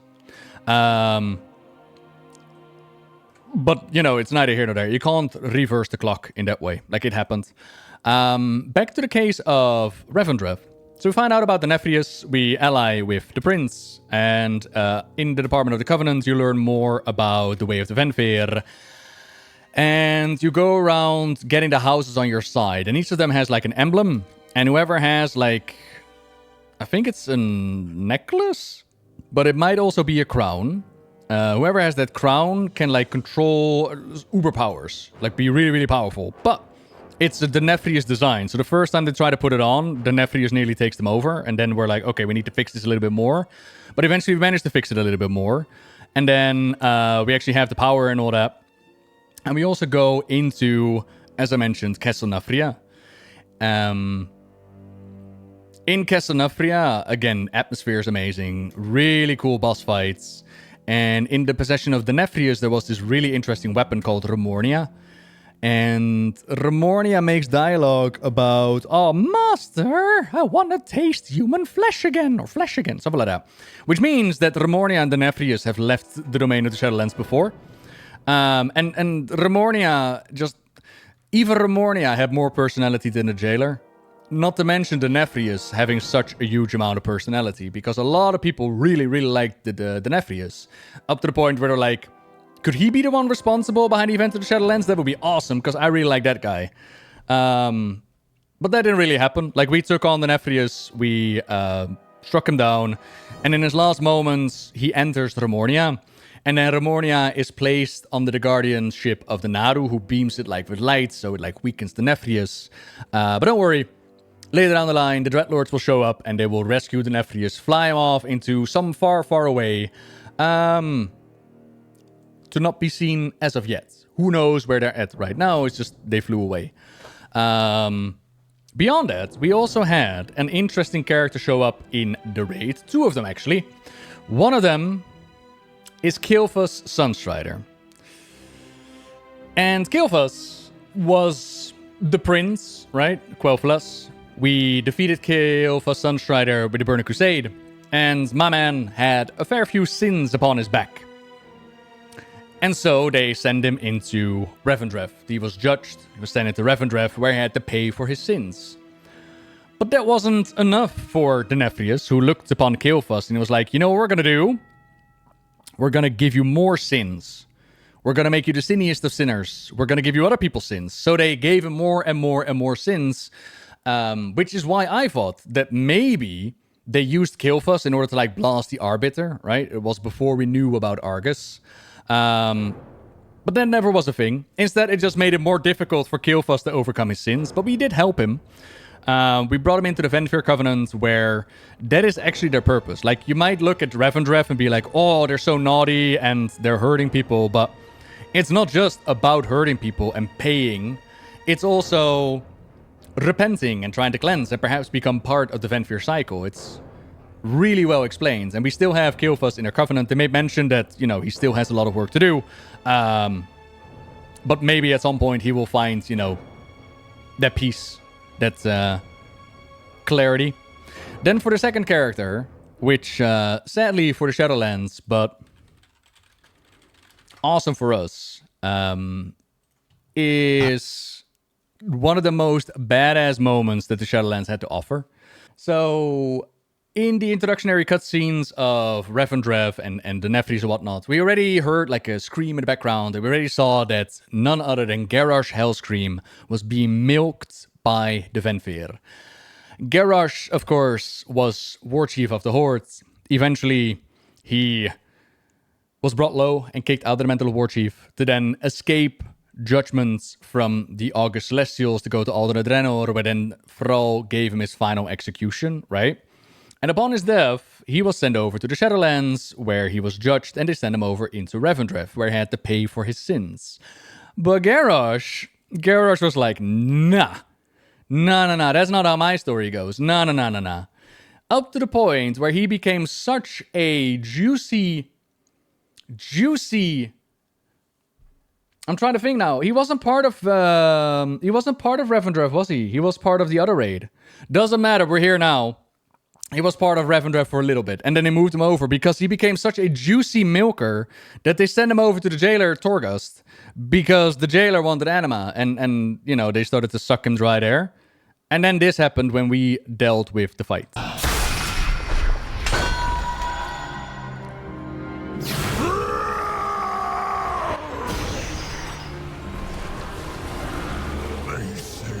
I must answer for my crimes. Repent for my sins. But every choice I made, I would proudly make again.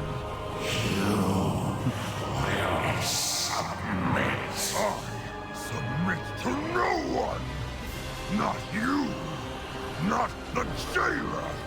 And not that coward thrall! For the Horde!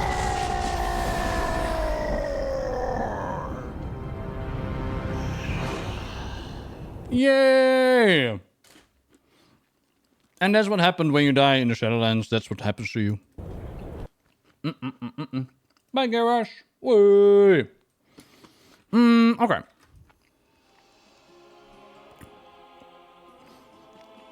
As I try to empty my mouth, the kill steal I can take. Better send off than Arthas. Yeah. That's for sure. Yeah, that cutscene was barely made by one person. But what a send-off for Garrosh. Like, hate him or love him, at least he stuck to his guns, not corrupted. He was Garrosh till the very end. Exactly, he was consistent. And I really, really like what they did here with him in the Shadowlands. So yeah, we've done our 4 leveling zones. And so, it is time to go to the most interesting one. We go back to the Maw. Round 2, Dingaloo. Let's go there. Did I miss the part where I simp over Denethrius being the Lord of the Dread as the Master and King? No, we went there. I mentioned that, like, for me, I'm not a massive fan of making Denethrius the creator of the Dreadlords. I thought that it didn't add a whole lot to the Dreadlord story. But I also saw a couple of comments in chat from people like, I really like that. Cool. It's just... it's not for me. Okay, so I'm actually trying to rack my brain and trying to remember how the events happens. Now, I do have a website open that tells me the patches, which is good. But I'm pretty sure we're still in launch mode. And in launch mode, we eventually did the whole leveling thing and we're back into the Maw where we spoke about, like, the Eye of the Jailer. But there's also a character we haven't spoken about yet. And we're going to talk about that. And in the Maw, we basically did for our covenants. We went in and we saved a bunch of souls that were dropped into the Maw. We brought those back into our covenants. We also gathered a whole bunch of anima. We went into the covenants. We already spoke about how poorly the covenant system was with locking you in and how bad it was if you wanted to switch around. And here was the gameplay in the Maw, which, in my opinion, again, like, it's the Maw. It's the fucking Maw. Like, it's just not enjoyable. What it was enjoyable, if she's here, is Venari. But they basically act like the Ophidials that we've known in the past. So they are travelers, they're traders, they got coins going on. And in the case of Venari, if I remember right, Venari entered... again, nobody's supposed to escape the Maw, so it's not really a place where you want to go. But profit to be made and all that. And if I remember right, Venari joined, like, this team into the Maw, and one by one her team started to die, but Venari was really good at surviving in the Maw. So she was like, ooh, my little Maw Walker, which is what they called us now, because we were able to survive the Maw Walk in it. We're Maw Walkers. Remember the name, it's going to be repeated. She was like, ooh, my little Maw Walker, why don't we work together, right? I'll help you with saving those pesky prisoners that the jailer has taken. You provide me with Stygia, and you provide me with information and all the good stuff. It's going to be great. And over time, we realized that there were more brokers out there actually looking for Venari and wanted to find out what was happening to her, information, stealing and whatnot. And Venari was like, don't tell them that you know me, because, you know, secret hush hush. And so we did. And eventually Venari helped us save our captured heroes or captured leaders. It started off with Bane. And for those that stuck around for that period of time, you probably have heard the memes about Bane just sitting in Oribos, which was really bad. But sadly, his story in the beta was even worse. In the beta, it basically came down to the jailer threw Bane out because he didn't want to play with him anymore. And Venari goes like, I found this person, I want to say this trash, but I found this person. Is it yours? And you're like, hey, Bane! Long time no see. In the more revamped version, you actually go in to save Bane, I believe. And where do you go in, you might ask? Well, introducing one of the major gameplay elements of the Shadowlands. It is the Tower of Torghast. Yay! This is home base of the jailer. As you can tell by all the hooks and by all the thingies. And this had so much potential during the betas, during the testing. I spoke about earlier how much potential it had in order to fight like bosses from the past, in order to fight heroes from the past. Like Warcraft is a big old book full of names that have fallen. And instead, we got the most basic looking minions ever. And they all look the same as well. You got the big undead jailer minion, you got the slim one, that's the caster, and then you got the bulky one, that's the knight. And that's basically the plethora of minions that you fought in Torghast. It's like, what? And then as you went through Torghast, you cleared the levels. It was alright for a little bit. But not for a whole long, because there wasn't a lot of variety. There were these powers you could pick up. But then they decided, you know what we should totally do, because we already make these really intelligent development decisions where we lock everybody into the covenants. You know what we should do? We should add player power to Torghast, so then they'll have to do it. Why? Well, then we can tell our investors and everybody else who asks, like, is Torghast a success? Is this a good way of measuring that your game is doing well? Is if people are going into your content, right? And what better way to motivate them to going into your content by making it required? Does that not mean that your players might get upset if they don't enjoy it? Yeah, but yeah, you know, that's not our problem, ain't it? So yeah, they made Torghast very much required, which meant that you had to go into Torghast an X amount of time per week, which turned it into Torghast. It was not engaging, it was not fun, and since there were power gains to be had, they couldn't make you too powerful, because they did want you to have a little bit of a challenge as you went through these levels in order to get, like, your upgrades and whatnot. So yeah, there's a little bit of a development mishap in my opinion. I still think that Torghast had the potential, and still has the potential, of becoming evergreen content that's awesome and that is fun. All they need to do is go ham on it. The old mantra of just make it fun. Just do that and make Torghast fun again.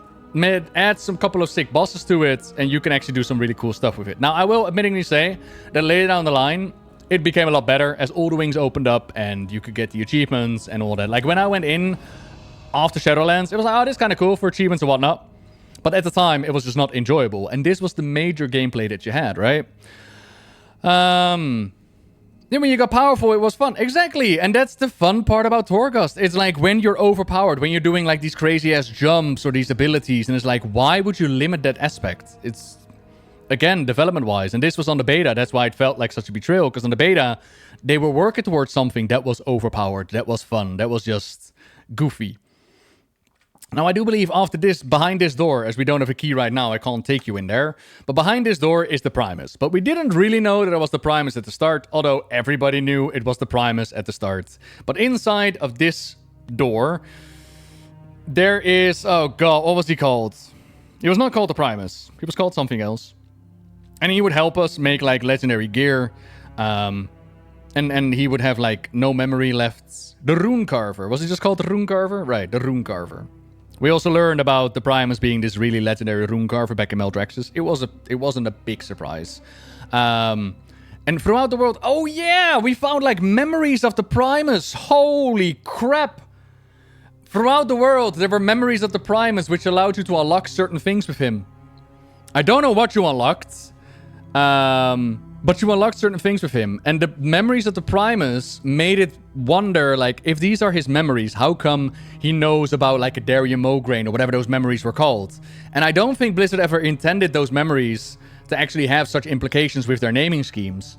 I think they were just, you know, names of the past that they randomly grabbed. But it was definitely a fair question to ask. Like, if these are the memories of the Primus, how does he know, right?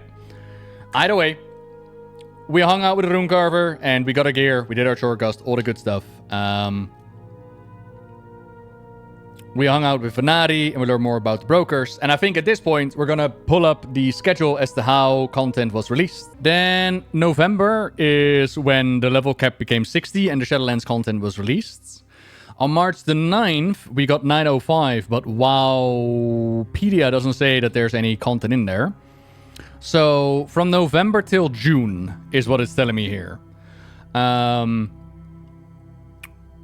So, November, December, January, February, March, April, May, Juni. So, there's fucking 7 months between Shadowlands launching and the update. Is that a long time or is that customary? I don't know if that's long or not. What I do know is that on June 29th, we got I don't think that's massively long, to be honest. 7 months. I think that's kind of... I don't know. June 29th, we got Sanctum of Domination. We got Tazafesh. We got new areas in the Maw. Corvia. Helgard. Torghast has been reworked. There are new layers added and a new bonus floor. There's more Covenant Renown and rewards. Covenant-specific flying mounts. A cosmetic armor set per Covenant worn by any armor type. Transmog each shoulder separately and unlock flying in Covenant zones. Super long. I think this, with the Rona hitting, I think this was when I started to play like Animal Crossing. But I don't know if it was this period or not. I do know that up to this point, I had enjoyed Shadowlands. I enjoyed the Venfir, I enjoyed the build-up. There have been no massive disappointments except for, you know, being locked into your covenants. But me as the casual, it didn't matter a whole lot. But then we were stuck in the Maw for so very long. There was just very little to do. And then there was this whole the Corvia zone. And I remember, and by all means correct me if I'm wrong, but if I remember it right, Corvia, it was announced as this city of secrets, and it was pulled in by the jailer into the Maw, and we were gonna go in there and we're gonna find out like, oh, we're gonna learn so much knowledge, so many secrets. And I remember them adding it, and it was ass. And it was ass because there was nothing to do. It was like a small extra section of the Maw that they added to the game, and it's like, enjoy. That's what you will get now. Extra Maw. And at that point, we were already sick and tired of the Maw. We were so sick and tired of the Maw. And they were like, nah, you're gonna get more Maw. That's alright, cool. So then, Sanctum of Domination was the raid, which means that, story-wise, we got the second edition of... what was going to happen with, like, okay. So at this point, we save Bane, who was going to sit in Oribos. We save Thrall, we save Jaina, but Anduin was still very much under the control of the jailer and Sylvanas. He was still very much trapped in Torghast. Bolvar was unable to find him. And we had to take action, right? Like, Anduin is still under control.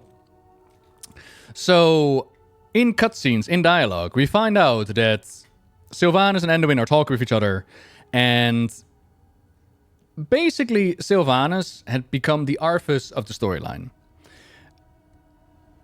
And she tried to convince the jailer, like, give me some time with him. I can make him see it our way. And you know that if he is on our side, he's going to be a much more powerful agent. He will be much more in what you need him to be. And the jailer was like, all right, fine. You have it your way. Go talk to the boy. Sylvanas also asked, like, you know, they'd taken Sire the Nephi as captive. What are we going to do about that? And the jailer's like, you know, everybody has their part to play. And you can see, like, this doubt in Sylvanas' eyes. And she starts to doubt about the road and the ally that she chose. Except, a big part of the problem with that storyline is that part of it is that at this point, they still haven't explained why Sylvanas allied to the jailer. And second of all, anybody with a pair of eyes can tell that the jailer is marked like Frostmourne. And is no good. Like, Sylvanas is not that dumb. Why did she ally with the jailer? Even Anduin tells her, like, okay, so you want me to see it your way. I get it. You want to convince me, because if you can convince me, that means you might not be so wrong after all. And he tells her, like, look around you at who and what you joined. Like, did she really expect the guy who hangs out with Maw-sworn outriders to be the good guy in this storyline? Surely not. That's not... Like, how do you explain Sylvanas Windrunner working together with a walking Frostmourne? And the game doesn't explain it. They gave, like, weird-ass vague dialogue, which is, in the cutscene with Anduin, she goes like, let me show you, actually. Let me show you. It is an important cutscene to know. It's called No More Lies.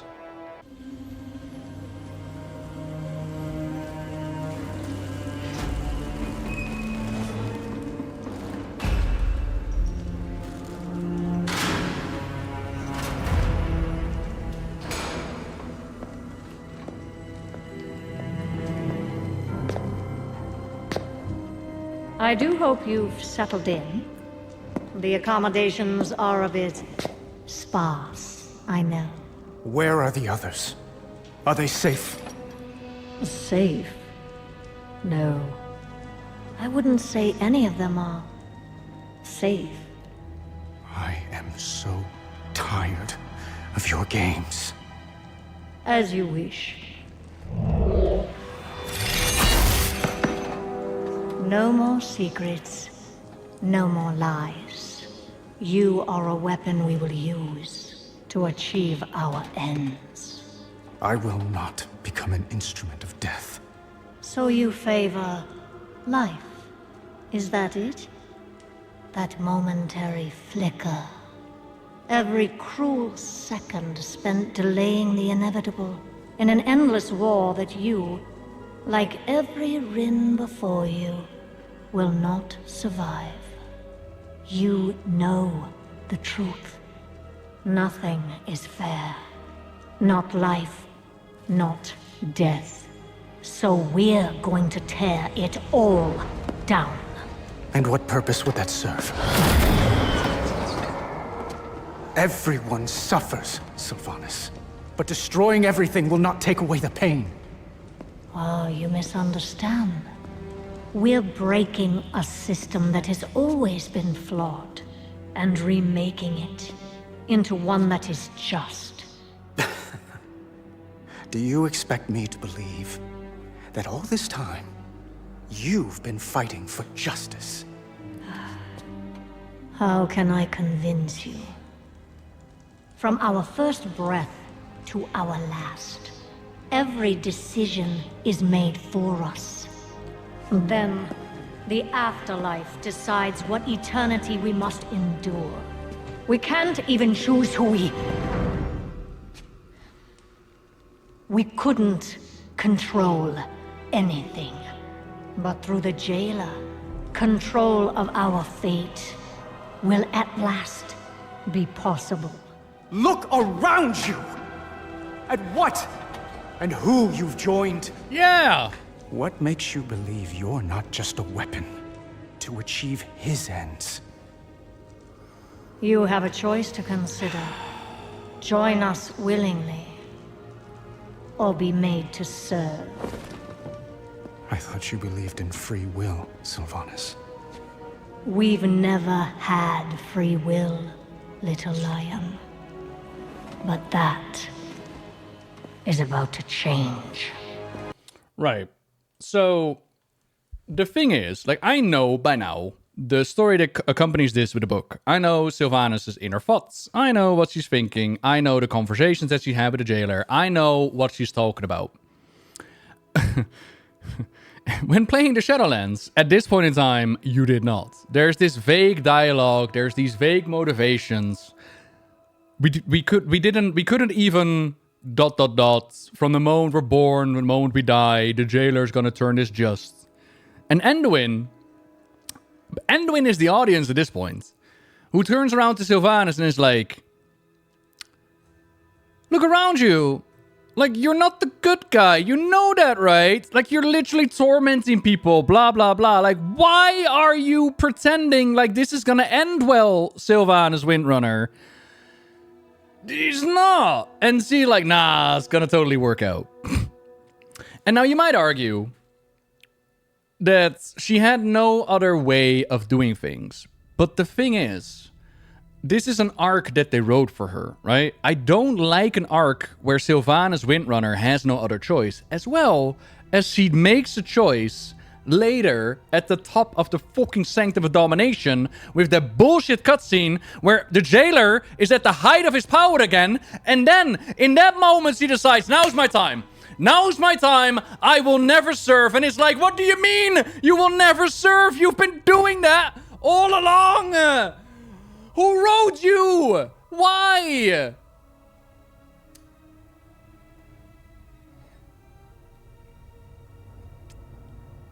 So anyways, someone at Blizzard Entertainment decided that it was a really good idea to turn Sylvanas into Arthas. Because that is cool story progression for someone like Sylvanas Windrunner. Because up to this point, and you can argue what Sylvanas wanted with the Horde, with the Alliance, with death, with his life.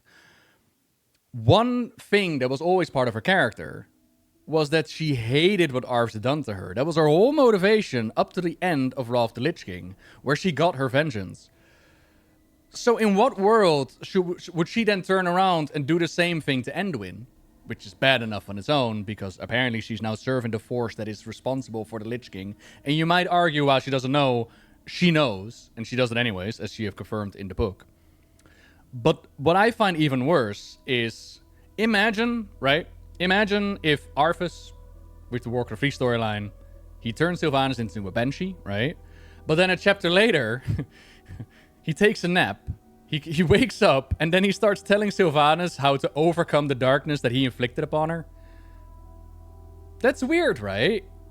Imagine if Arthas showed up, would be like, well, Sylvanas Windrunner, let me tell you a little bit of thing about darkness and overcoming it. This is how you do it. Let me go and save your life. That's right, I will. Like, who wrote this shit?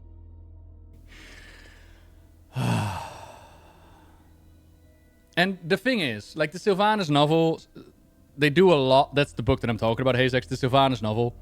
They try a lot to motivate Sylvanas into doing what she did.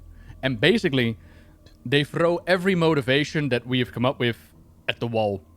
If she hadn't served the jailer, she would still be stuck in the maw and she would still be tormented. Alright, that's a fair enough motivation. She realizes that when she dies, she will be judged upon her actions. But she also realizes, according to the jailer, that the first ones have dominated her actions. So she's being judged upon actions for someone else. That's not fair. She also realizes that she won't be with Nephanos in the afterlife. That's not fair.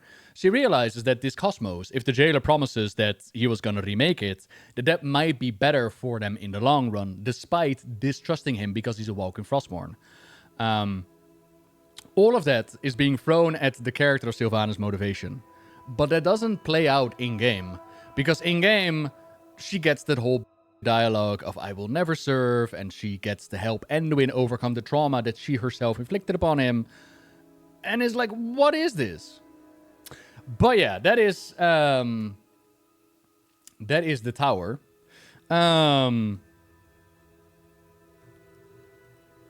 Let's see. And she ends with no Nephanos at all. That's another thing, by the way. Now that you mention it, I completely forgot to say that.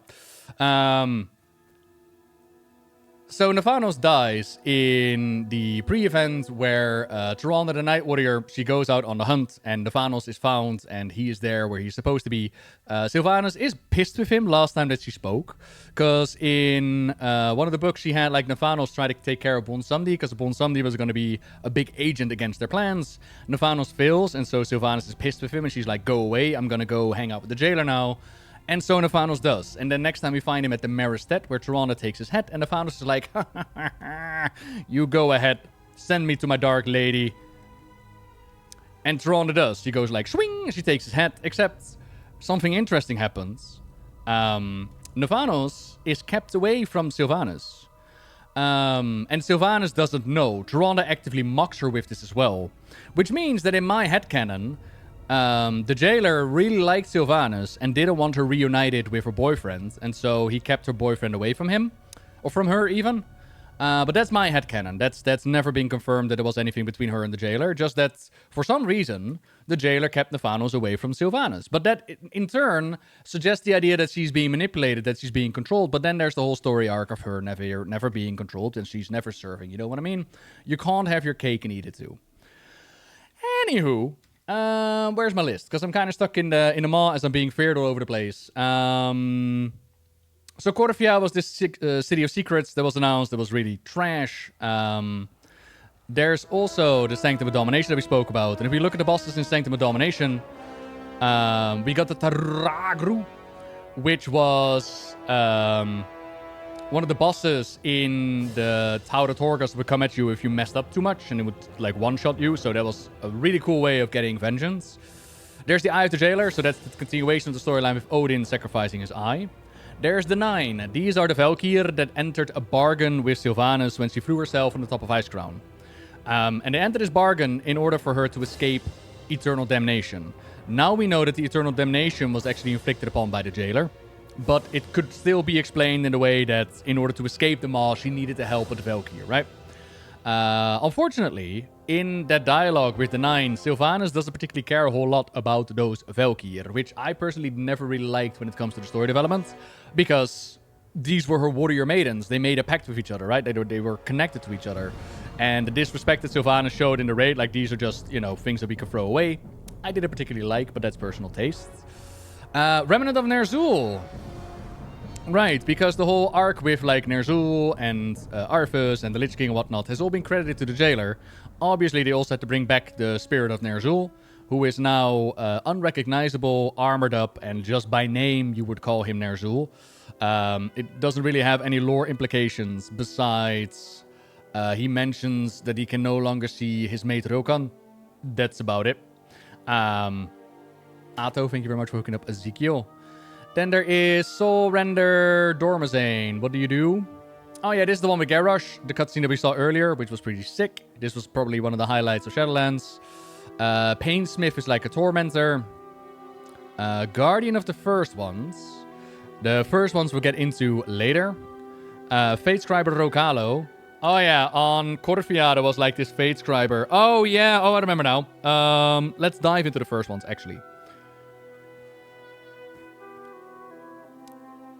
The first ones are introduced with the Shadowlands, and they are a new cosmic force. In the past, the origin story of Warcraft, like the very origin story, it was once upon a time said to have been created by a single being, or so the world thought. And then they came up with, but actually it was light and void clashing with each other, and kaboom, the universe came to be.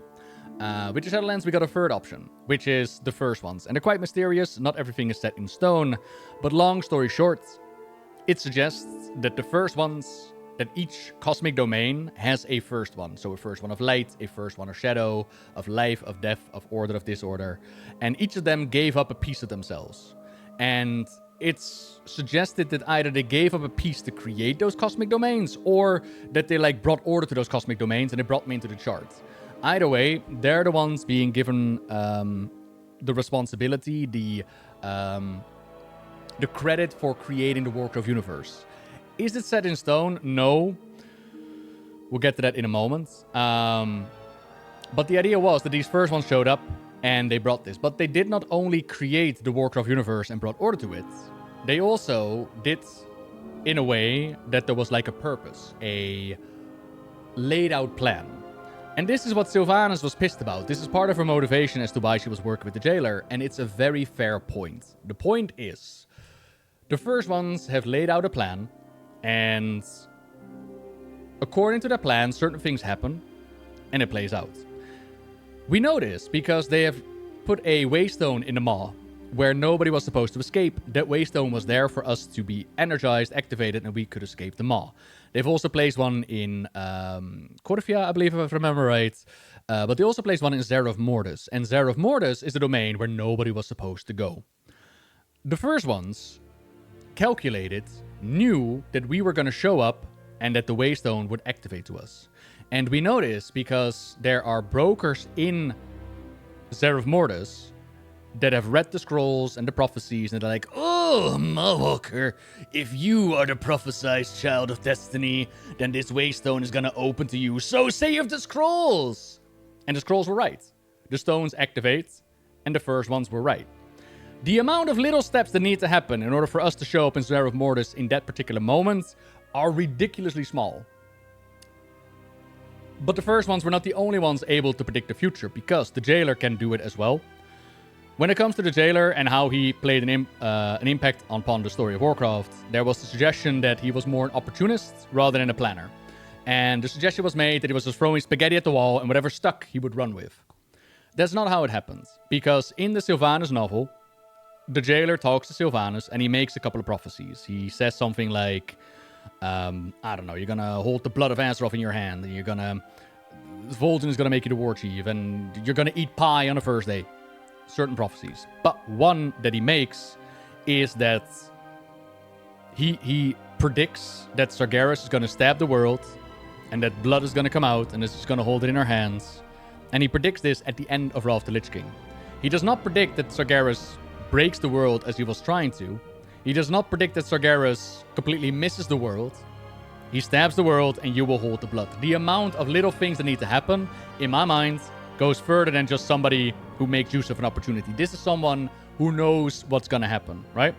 Personal interpretation, but I think I make a fair point. So with the first ones, knowing what's happening, to go back to that original take, Sylvanas is right to be pissed, because now we have a universe in which there's a force out there that has made these predictions, that has laid out these plans, right? But souls are still being judged for their actions. How is that fair? Because our actions have been laid out and controlled by the first ones. This is not fair. Apparently free will does not exist. If all these little things happen the way that they happened, that's not fair. Now, on the outside, again, I asked the news of this in the interview as well. And basically we entered a discussion about it as well. And it came down to, first he tried to explain it by saying that the first ones, it's intent versus execution. It was never their intent to have the first ones predict this to such a degree.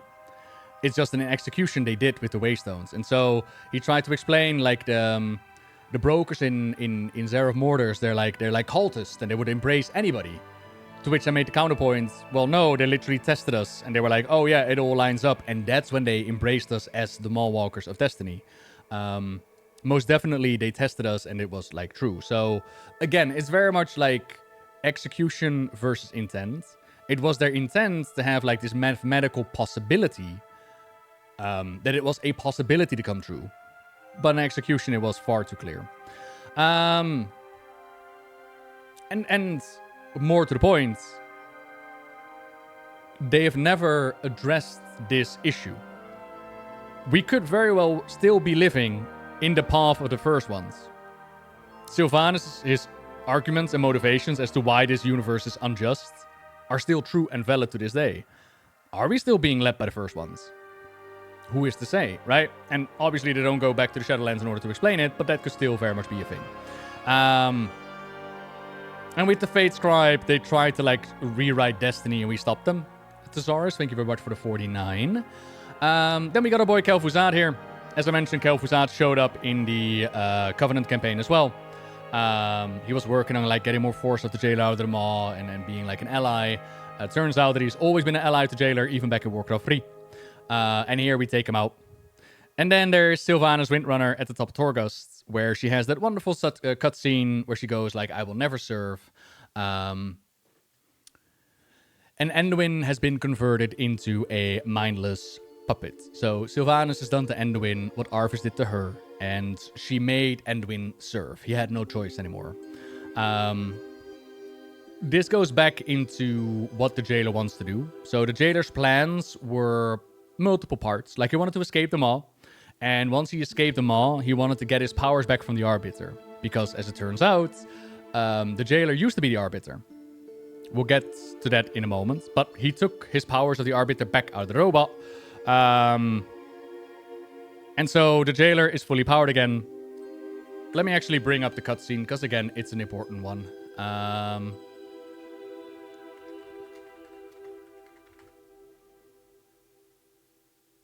Is that the full cutscene? Oh god, they're just highlights.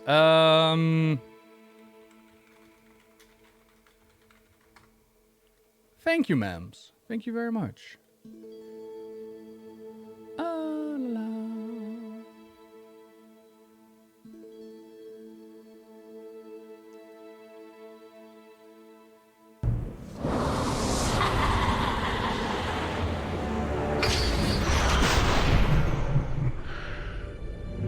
Efforts are futile.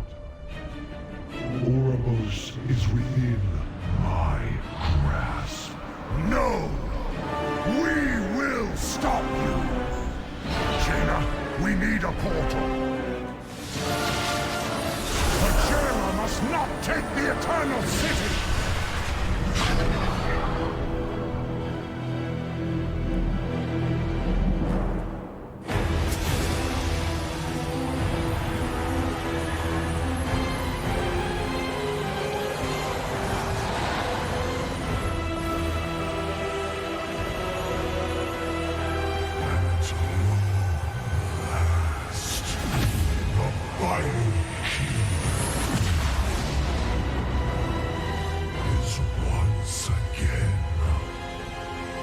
See?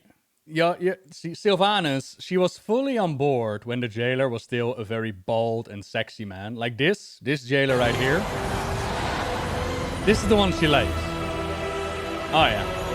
Smirking, happy.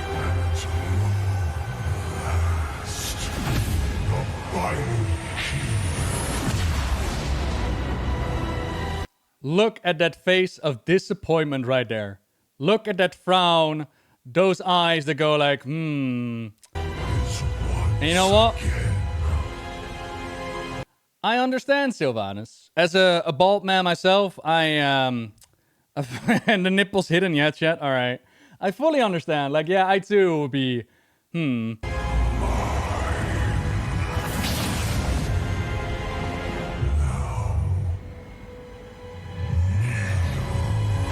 Oh, yeah. The way is open, Zovaal! We already have what we need! That's the video thing. I endured the Maker's flawed design. I will forge a new reality where all shall serve. And it's in that moment when she heard the word serve that she was like, oh shit, Arthas tried to make me serve.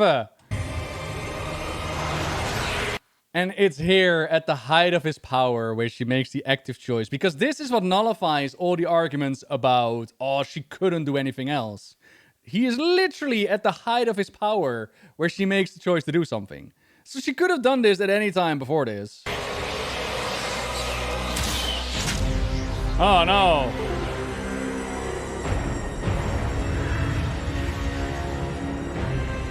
I will never serve. Oh yeah. Set the thing.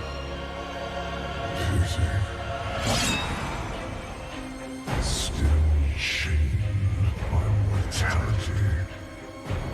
You did help restore something stolen from me. Allow me to repay you. Oh yeah.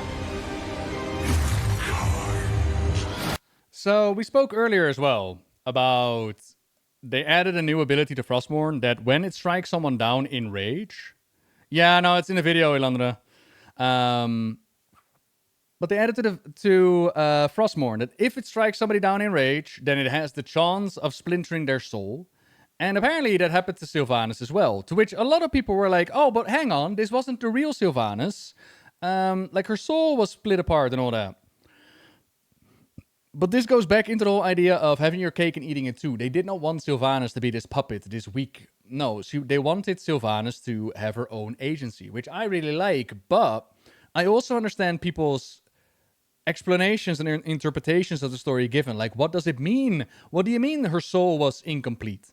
And it gets only more confusing when we go into the whole Inception moment with Uther. We'll get to that in just a moment. But here, the jailer is kind enough to restore her soul. And there were other fragments. Oh, Kissy. It was so funny. So, we went into Torghast in order to get a piece of somebody's soul. I don't even remember whose soul it was. But we went in for somebody's soul. And we entered this realm where the jailer has like all these separate souls. There's a Wowhead article on it. Because the descriptions of the souls are vague. But I think he has like... Kilphus' father, and I think he has like King Tyrannus or whatever. Point being, there's this whole room with all these poor souls that have been taken by the jailer, and we leave all of them only to pick up Uther's other half then. Uther, yeah. And then we just leave the other ones behind because they're not part of the quest. This is not my problem.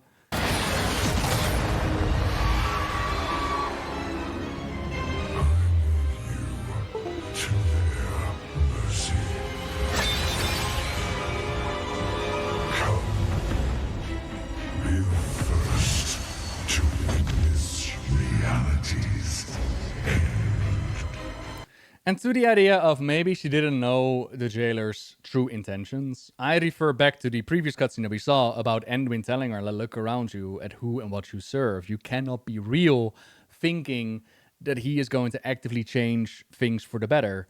Anybody who looks at the jailer for 2 seconds be like, Yeah, no, and that's the problem with the jailer. They describe him as this master manipulator, this suave, almost this Kill Jaden-esque kind of being. But they don't show his manipulations. Again, the Sylvanas book is at the end of Shadowlands. The details of her dealings with the jailer are not in the expansion itself. The only scenes that we see is where they have like those one-liners that they throw at one another. And the same goes for Devils, same goes for Halfyy, Muzala, all these beings that are in league with the jailer. A little bit judgmental, don't you think? Maybe Zovaal was really nice at parties. Yeah, maybe. But the thing is, if you are Sylvanas and you hate Arthas with Frostmourne, and then you see this guy walk up to you and be like, oh, that's a lot of Frostmourne runes that you have on you. Oh, you're making a rune blade there? That's a nice hobby. Do you do that often? And it's like...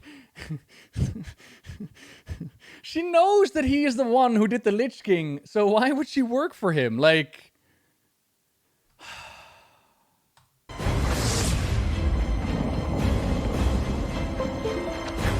Cannot let him... No, I know you're joking. No, 100%. Yeah. Okay, so here Sylvanas gives us... Never freeze frame. They gave her the ooh face. For this moment, other things happened.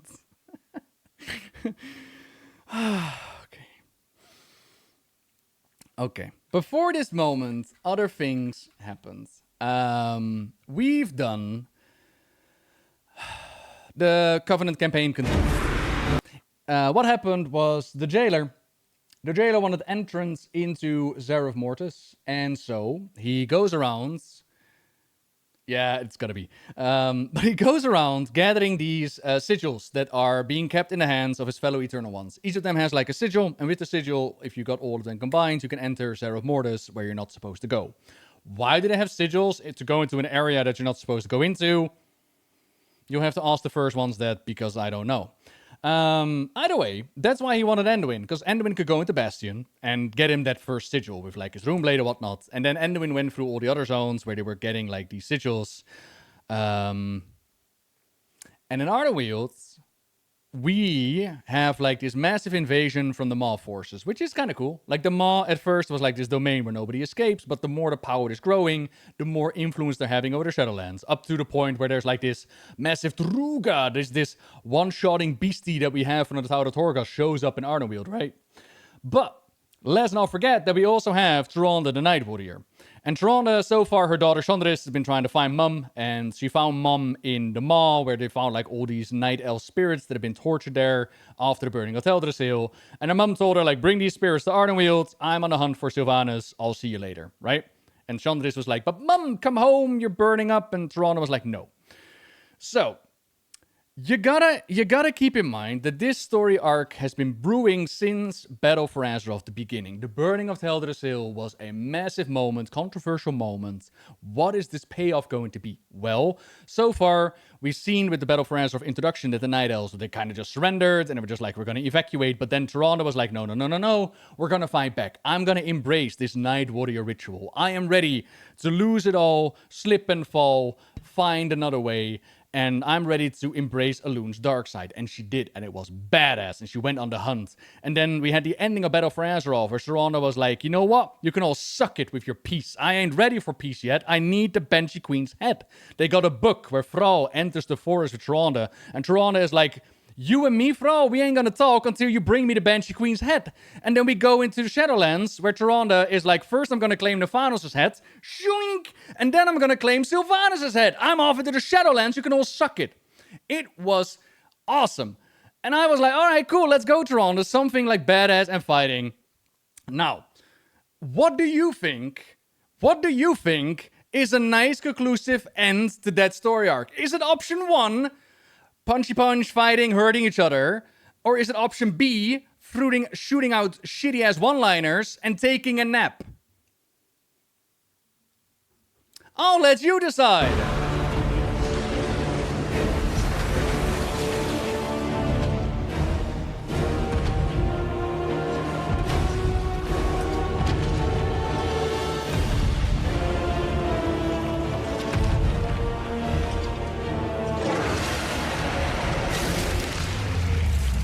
This is still so fucking cool, though. Ah, this is still so awesome. Like, you gotta imagine that Taruga so far in Torghast has been one-shotting us, yeah? And here comes the fucking Night Warrior.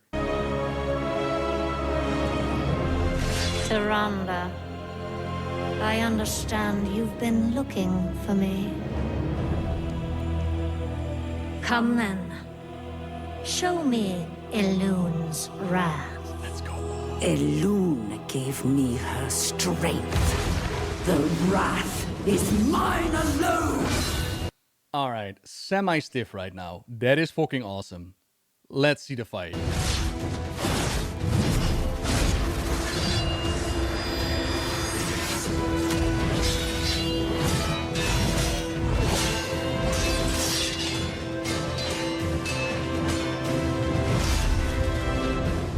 For context, Sylvanas one-shotted Sourfang. Here is the Night Warrior. Again, like Bolvar as well, taken out by Sylvanas.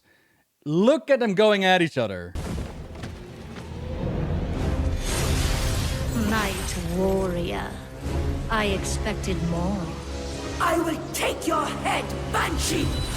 Just like I took his! Thought you didn't know. Your master is keeping secrets from you! Hey, look at it go, the Dark Ranger. They broke the through! Pull back! Pull back! So, Anduin and the forces going. No! Elune, it is time. And at this point, up to this point, this cinematic is a 10 out of 10. One of my favorites. My life for her. Tyrande has been on this arc for 2+ years now in order to bring the head of the Banshee Queen. She is ready to sacrifice it all. And up to this point, it's been mwah, mwah. And then this.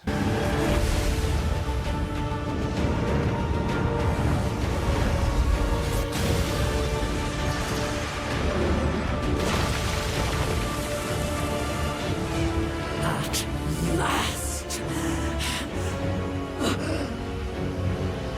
And yet, the Knight's power wanes. Once again, she denies you victory. Mother Moon, do not forsake me. End this.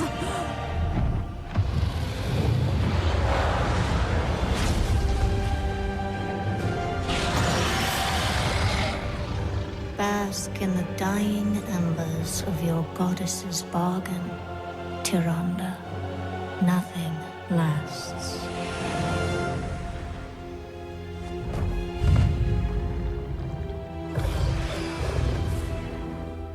Tyrande, can you hear me?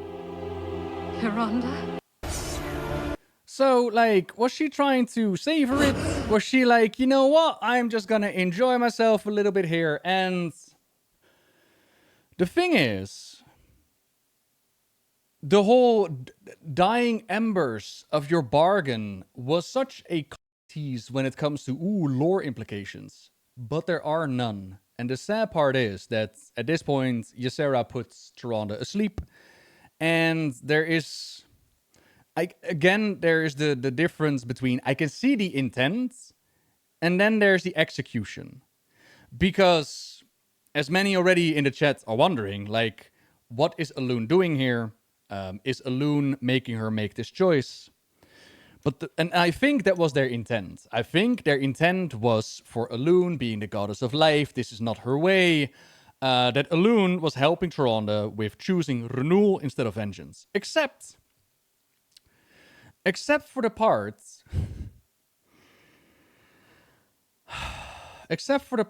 where Elune didn't know what was happening in the Shadowlands. And that is confirmed in the following cutscene, where Elune and the Winter Queen talked with each other. How dare you? So at this point, the Covenant campaign went further on, and we had to save Tyrande. And as we find out, the Night Warrior, Elune, the goddess, is not just the Azeroth. They are all across the universe. There have been more Night Warriors in the past, and all of them have met the same gruesome fate.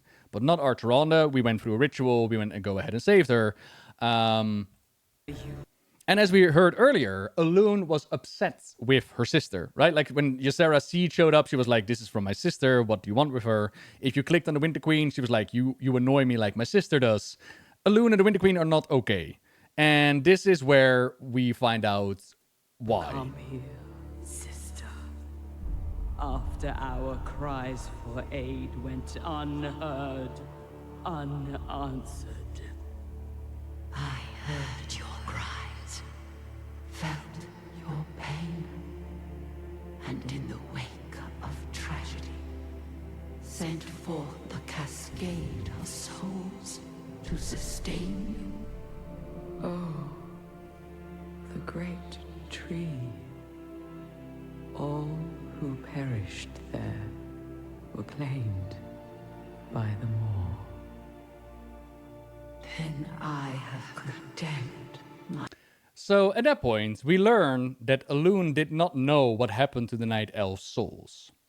Which means that in the most favorable interpretation, Elune saw the burning of Teldrassil, placed the Night Elves inside asleep, could do nothing else, and then send off their spirits into the Shadowlands because she had already heard the Winter Queen cry out, and she was like, here's a little snacky snack.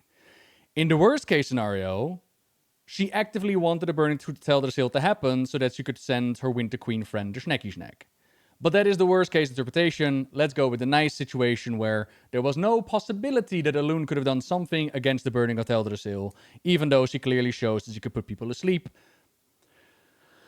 However, point being, people have argued that Elune has influenced Tyrande's choices in the Shadowlands. But here we find out that Elune does not know what happened to the spirits that she sent into the Shadowlands. Right? Like, she is surprised to find out that the spirits that she sent to the Winter Queen never made it in. Then I have condemned blah blah blah. Except Tyrande already knew that those spirits were in the Maw. We already knew that those spirits were in the Maw, which means that Elune was not keeping a track on Tyrande, unless you want to argue that Elune only kept an eye on Tyrande the moment that she was fighting Sylvanas, but that's a bit of a dick move, ain't it? Could she not have checked in with everything else happening in the Shadowlands? I find that a little bit, but more to the point is that regardless of the debate as to whether or not what Elune could have done, or what she could have seen, right? I don't find this a satisfying conclusion to that arc. Having Tyrande sleep, wake up, choose renewal. It's not interesting. And I don't want her to kill the Banshee Queen. I understand that the Banshee Queen had to survive, but you gave her the arc. You could have pushed her in any other direction. You could have let her do other things. You could have actively made her see, like, oh, renewal was a better way of going, instead of putting her asleep, having her wake up, go for renewal. So, yeah. My favorite children.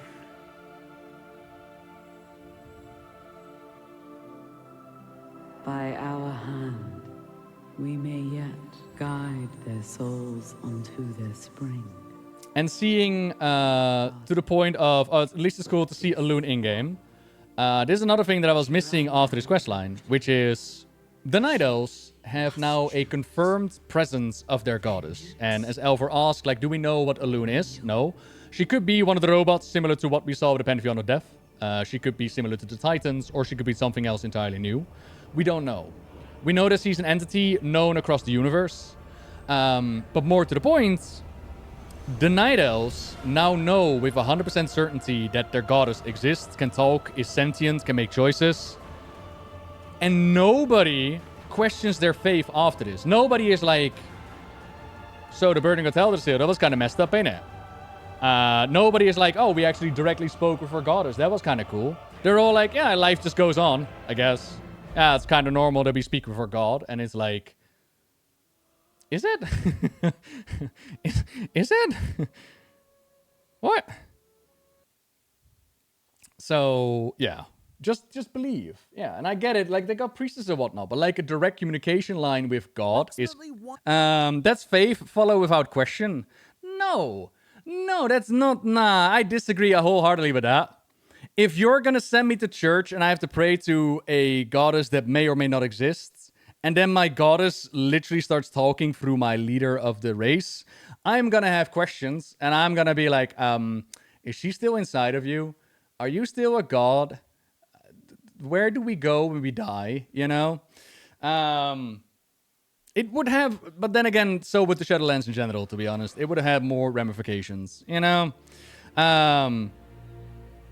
But yeah, that is the destruction of... that is the destruction, for me, for the Night Warrior arc.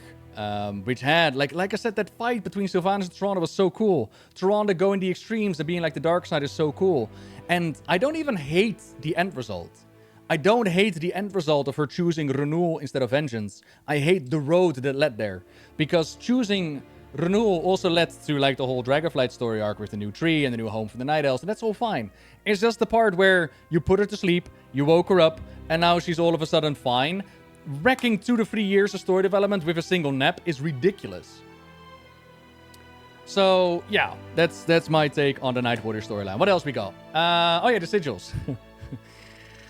Oh god, the sigils. Okay, so the sigils were hidden, and one of the sigils was in Korvia, and we bring the sigil to Bolvar, and Bolvar is like, you know what, we need to keep these sigils out of the hands of the jailer. If the jailer get these sigils, he might be able to go to Zera of Mortis. That would be a big problem.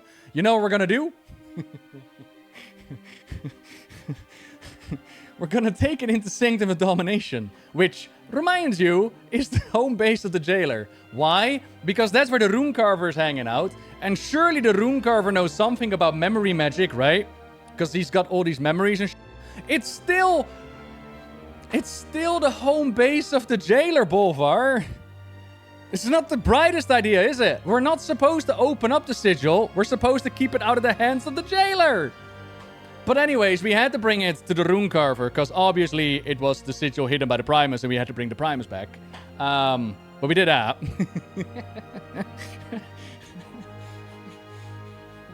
Oh god, yeah, we did that. So we already had like the sigil from the Nefrius. He got the one from Korvia, he got the one from Bastion, and he got the one from Ardenweald. He had his own, of course, and off he goes into Zera of Mortis. Is there anything else to talk about 9.1? No, I don't think so. Then in November, we got quality of life changes. And 9.2, we got Zera of Mortis. And by that point, I was already fully checked out of the Shadowlands. I think for me, what broke it was the Elune cutscene. With the Elune reveal. No payoff for the Night Warrior storyline, let alone the whole I will never serve. For me, it was Elune. I was like, this just hurts so much. What are we doing? And I remember being extremely frustrated because not only was it just tragic to go through the storyline, you also had people in the community, content creators, that were like, but you see, Shadowlands is not that bad. Actually, Shadowlands story is quite nice. You just need to listen and pay attention. And it's like, that's what? I felt that was such a personal attack on the experience of the Shadowlands, which, by the way, these days, the opinion has flipped, and they're like, oh yeah, Shadowlands was always bad. But back then, no, actually, you're the ones not paying attention. And it's like, yeah, but they're not telling us. Okay. It was bad, but I had some good things. Yeah. Yeah, it definitely. I like Shadow. I'm not... Okay, so Fendragon, I said this earlier as well. I'm not here to tell you that you should or should not like Shadowlands. I got a friend of mine who loves Shadowlands that refers to them as one of their favorite expansions. I can only give my opinion and my takes on these things, right? And why. But if you enjoyed yourself, hell yeah. All the power to you. I'm happy to hear that. Like, you are the lucky ones, right? Like, you're the ones who are having more of a good time with it. In the same vein that I'm having an absolute blast with the War Within, and some describing the War Within and the liberation of Undermine as an embarrassment, and Blizzard should be ashamed of themselves. And I'm like, I'm having some of the most fun in WoW that I've had in quite a while. Like, what are we talking about? It's all opinion stuff in that regard. And I can only I can provide is explanations as to why I think and feel the ways that I think and feel, right? The Shadowlands story pulls together threads that started in Warcraft 3 and wove their way through many of our expansions. We approached it like a drama in 3 acts. Now, as the third and final act begins of the saga, we need to stop the jailer from reaching his ultimate goal, which is to rewrite the rules of reality. Eternity's End serves as the final chapter of one book of the Warcraft saga. Does it though? Does it really? It's been woven carefully into years and years and years of storytelling. What, you thought this came out of nowhere? Well, have you not been paying attention or something? Just pay attention. Just listen to the story. You're crazy.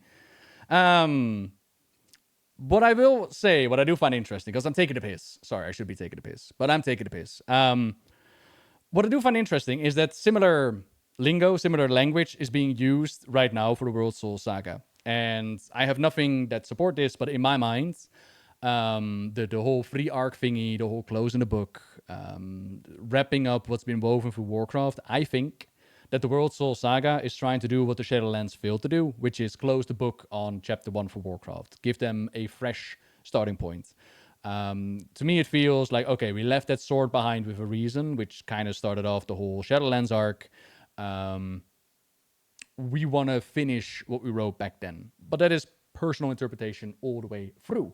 What is not personal interpretation is Zereth Mortis, which we need to go to. Haha. Okay.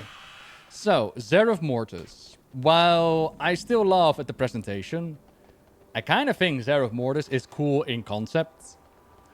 The risk is too great, Uther. Oh yeah, that's another thing we need to talk about. We'll get to that in a moment. We'll get to that in a moment. First we need to talk about is Tazavesh and the brokers. So the broker storyline kind of continued, and we ended up in Tazavesh, which was like this massive trading post.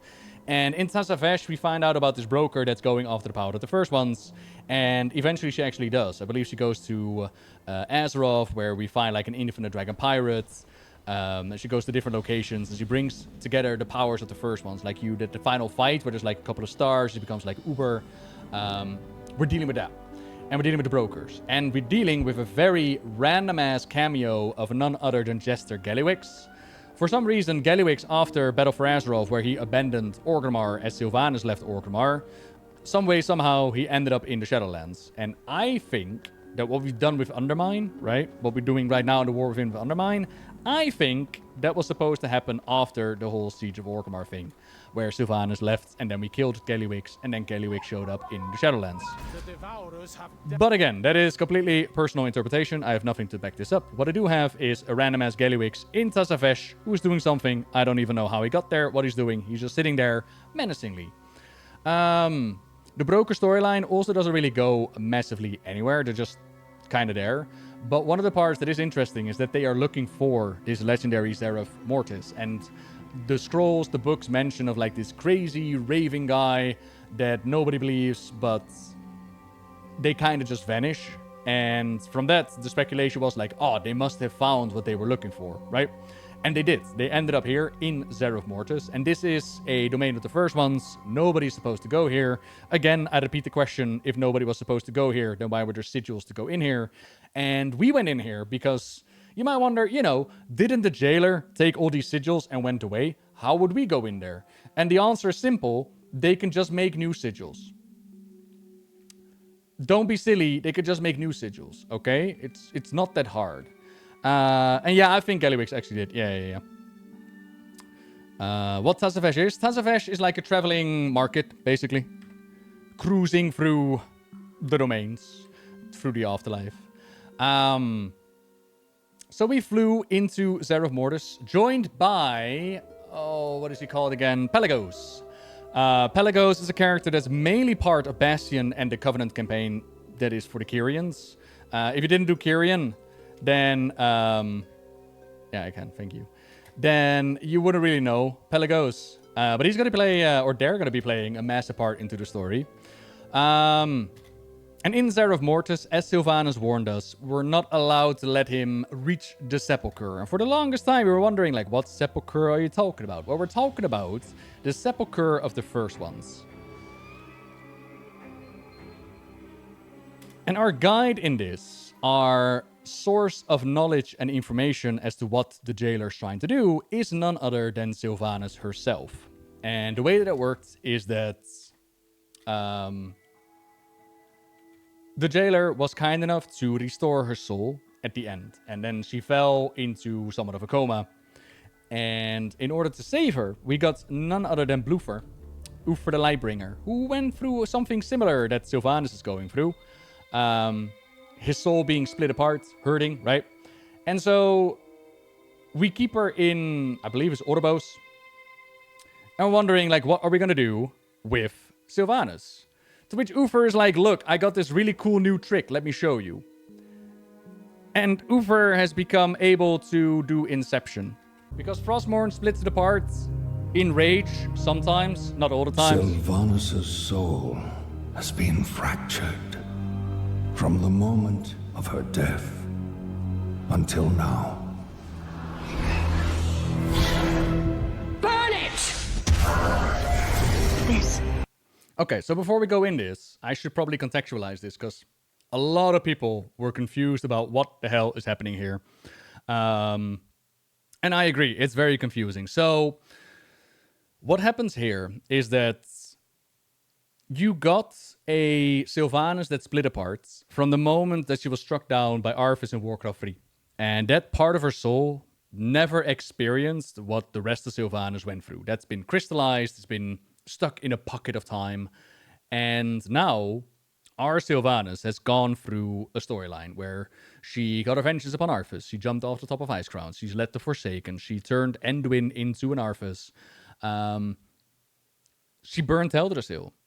And now by restoring her soul, the Sylvanas of the past has to come to terms with who she became, the choices that she made.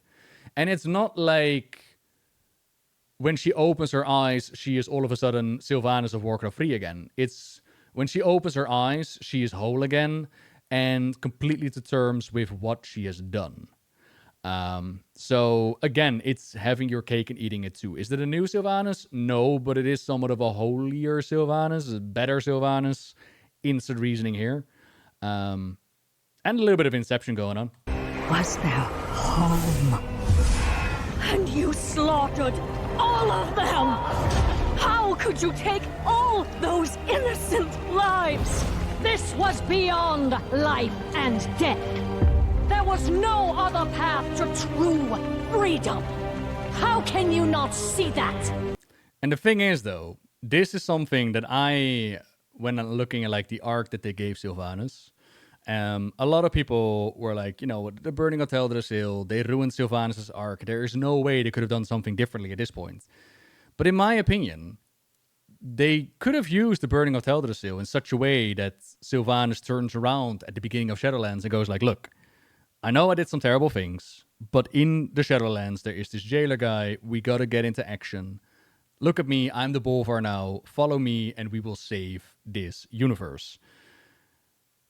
That would fall in line with the character that she already was. Like a character that is willing to do whatever it takes in order to get the job done. That is Sylvanas Windrunner to a T.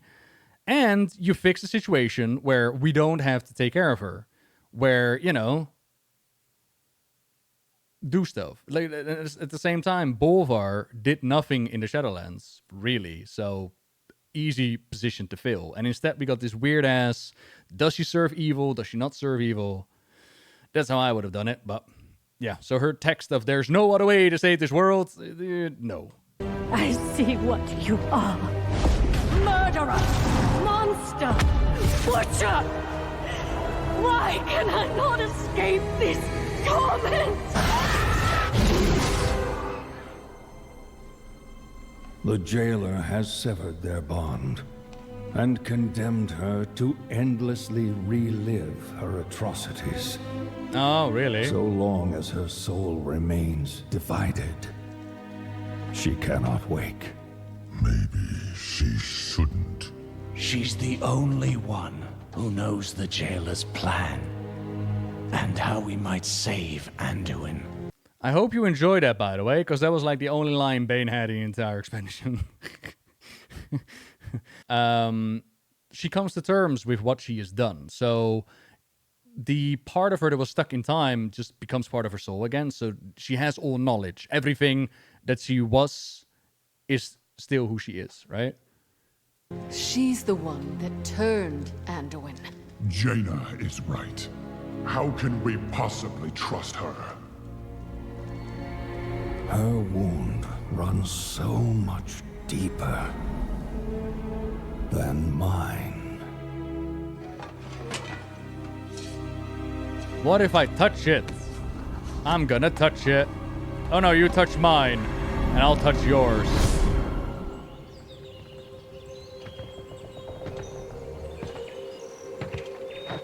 Well met, Ranger General. What is this? Who are you? Someone who shared your fate, felled by the blade of the very same prince. Arthas.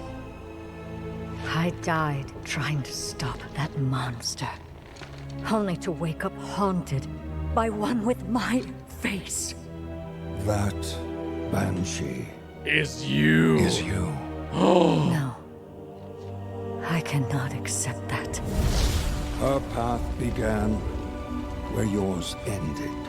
And you've seen the decisions she made. Never in 1,000 lifetimes would I betray everything I stood for. You can't possibly understand.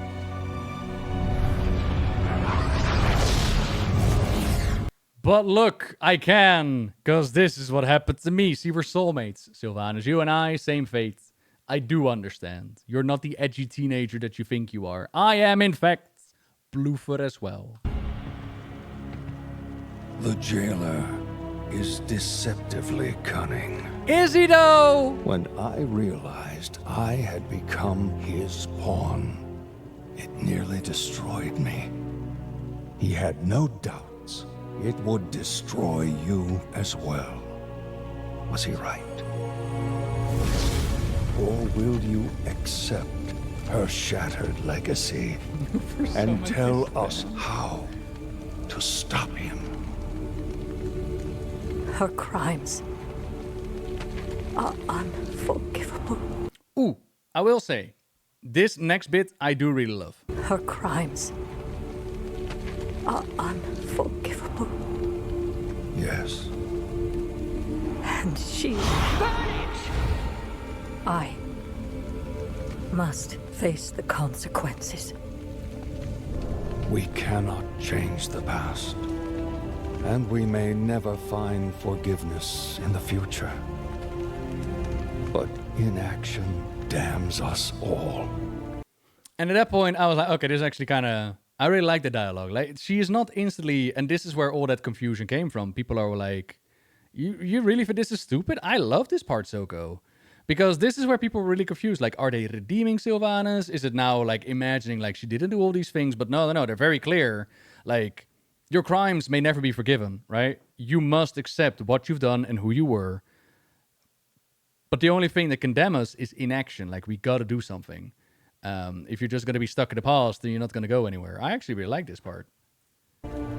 Time is short, Ranger General. Make your choice. This just shows they can redeem any character. I mean, to a certain extent. I can.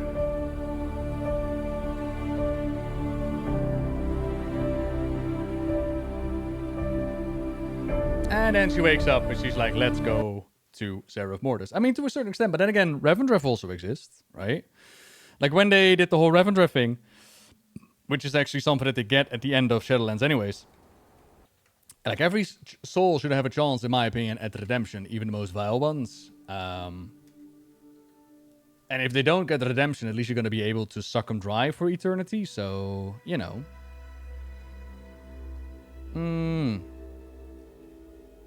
It's like sober you has to accept the consequences drunk you may. Same principle. Yeah. Howdy briefly. And what about Ufer Soul in the tomb? Don't ask. Don't ask Shadowlands questions. But in that regard, what they've also doing with like Season of Discovery and the Ashbringer, They're echoes, they're fractures, they're spirits. There's a spin that you can give there. But I think in the case of Sylvanas, what they've done there is... I don't know what their goal was when it comes to the whole let's restore Sylvanas' soul. Because you gotta imagine, somebody sat in the writing room and they were like, we're gonna shatter Sylvanas' spirits. But why? Like, what did we get out of that? But I guess it was like a way for them to... No. I was gonna say, it's a way for them to redeem the burning of Teldrassil, but they don't. Because they literally say, like, your crimes cannot be forgiven. So what was the point? She already had the realization of, I'm not gonna be working with the jailer anymore. So what was the point of restoring her soul? And I think this falls down into the direction of... wibbly wobbly, where do we take Sylvanas' storytelling? I genuinely wonder if Sylvanas was supposed to die in the Sepulchre. And due to reactions, they changed their minds. But I don't know, right? I don't know how the writing went down. And I need that rare, actually. Oh, well, I'm not allowed to kill, am I? Will I do a video on the Airspringer? Yes. Yeah. They wanted to make her a good person, but understood that they couldn't get away with not making her get punished. Yeah, so you end up with in between. So you're trying to do all of it. But you get none. And why is there a tomb for Uther in the Western Plaguelands? To remember the man. Yeah, he died at... Oh, God, he died at a location. Wasn't it... Oh, wasn't it in that town where you also do those quest lines with the Phylactery and the Ghoul? Enderhall. Didn't he die at Enderhall? I think he died at Enderhall. Yeah, okay. So yeah, Sylvanas, soul restored, wakes up, Uther does this whole Inception thing, and she's like, we gotta go to Seraph Mortis, we get these sigils, we go after it. And inside of Seraph Mortis, we learn more from the brokers as to how they've done research on the first ones. I already complained about the first ones knowing everything in Destiny. Somebody asked, like, who are the first ones? We don't really know. One of the really cool things that they've done, which is sarcasm, is basically not only have they added the jailer to all the backends for the storylines, oh, you can always ask questions, Super Saiyan, of course. But not only have they added the jailer to, like, the backbone of the Warcraft storytelling after the fact, but they've also done is decided to just ruin the canon of Warcraft. And they've done this by turning the Chronicles into a point of view. And that wasn't just the beginning. Okay, I should explain more. Once upon a time, we had lore of Warcraft. And the lore of Warcraft was told in comics, short stories, books, games, Warcraft 1, 2, 3, World of Warcraft, a lot of it. And during the exploration of the story, sometimes we would come across certain sources telling a different variation. And we had to figure out, like, okay, what variation is the truth, right? For example, did Varian get... No, that's the wrong example. For example... did Medan cleanse the weapon? Did his mom did they die? Did Cho'Gall help with Kafun? Like, these events don't exactly line up with World of Warcraft. And eventually Blizzard decided, you know what? People really like the story of Warcraft. What we should do is we should give them a canon. We should give them a bottom line as to this is the story so far, where we can make these rulings. Because up to that point, we sometimes had to go to Twitter, and if we were lucky enough, a developer would answer and be like, this is what we want to do. And they were like, no. We're just going to make books, and these books are going to explain what's happening. Volume 1, 2, and 3. We're not going to be talking about Volume 4, because that one is just broken and wrong, and after the fact, 1, 2, and 3. And that was cool. Now we had a canon. Now, did that mean that the story of Warcraft could never change ever again? No. What it meant was that you had a foundation for the storyline, that you had like a solid understanding, this is the story so far, and then in between they can build up from that, they can alter that, you can speculate on where can we go. Now there are those that read the Chronicles and they're like, in my mind this was always written from the point of view of the Titans. For me, not so much. It was advertised to me as this is the canon version, this is the story they want to go with. But even if it was always written with a point of view in mind, I still don't think that's a good development. Because the Chronicles were created in order to fix the problem, which is basically you got a mountain of lore and you don't know what is canon or not. And they were basically there to fix that problem, and now we have a canon. But Steve the Newser at BlizzCon decided that the Chronicles were actually written from the Titans' point of view. Which meant that all that work that they'd done in order to fix that pile of lore and make like a straight canon out of it, now you can pick the Chronicles and throw them on that pile of lore as well, because you don't know what's true or not, because it's all from the point of view of the Titans. And point of view is actually really an awesome tool to tell your storyline. For example, in the War Within right now, we go into the archives. And in the archives, they tell us that the story, the history that we've learned from the Titans is not all true. Certain parts of it have been lies, have actually been different motivations. And learning that is actually awesome because it's on a much smaller scale, it offers new story potentials, and you can actually go to new places. Applying that to your entire canon means that you no longer have a canon. And that's a problem. That's a big problem, because what is the truth now? And ever since that ruling was made by the Newser at BlizzCon, we still pretend like there's a canon. We still talk about the lore based upon the Chronicles and what we've seen. But in reality, we don't know what's true anymore. And the only reason why I can imagine that they wanted to do this is because if you can use point of view, you no longer have to worry about canon. You don't have to worry about making mistakes because the lore is told through a lens of point of view. Which brings us back to the first ones.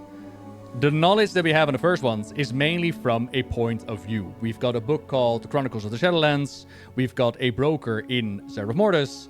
And they give their take on the lore. They give their take on the information from the brokers. From the first ones. To which I'm like, okay, that's cool. But that means nothing. It has no value. All it has is this character believes that so-and-so is happening. That does not mean that so-and-so is happening. So what is the value of your book and your story now? Right? And we run with it. We go with it because we have to, but the development of the universe in that way makes it very pudding-like, very wishy-washy. You don't know what's truth anymore. And they've done it with more books. More and more books are coming out with just a point of view. And you can tell the response from the player base, from the enjoyers of the books that are like, why would I bother buying this? It's just a point of view. It's just going to change again in a year. Right? And that, in my opinion, is the bigger damage to the Warcraft lore than adding the jailer at the tail end, because we no longer have a canon. Which is difficult, you know, which really sucks. But hey, that's the Newser era for you. But for now, what we know of the first ones is that potentially they're like beings that gave up potentially a part of their being, or they brought like order to the universe potentially, and that is how the Warcraft universe came to be.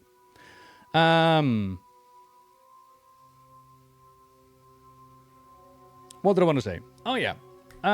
We eventually figure out that the jailer is going into Zereth Mortis because he wants to re-originate the universe in his image. Which is kind of the same plan that he had with Sylvanas, except for the part where he wants to dominate everybody and makes everybody kneel and bow down before him. In Zereth Mortis, we also find like a whole bunch of automatons, and these are the beings that are created by the first ones, like a very much a system that stands on its own. And they create like new universes for the Shadowlands where all these souls can go to, and they speak their own language. And over time, we learn their language and we find out what's going on here, and we gain entry into Zereth Mortis. There's also this really cool cutscene, and again, I'm using sarcasm here, where the jailer and his forces, they literally look at us, and we are standing in the camp, and the jailer has every opportunity to murder us, and he just turns around and he doesn't because reasons. There's literally no reason given besides he got bored and he's like, I want to go to Zereth Mortis. I want to go to the Sepulchre now. So, all right. But anyways, in the Sepulchre, we can't just go in there because the jailer has domination magics. And if we would just go into the Sepulchre, he would just dominate us like he had done with Jaina, Thrall, and Bolvar at the top. So we needed to figure out something to fix that.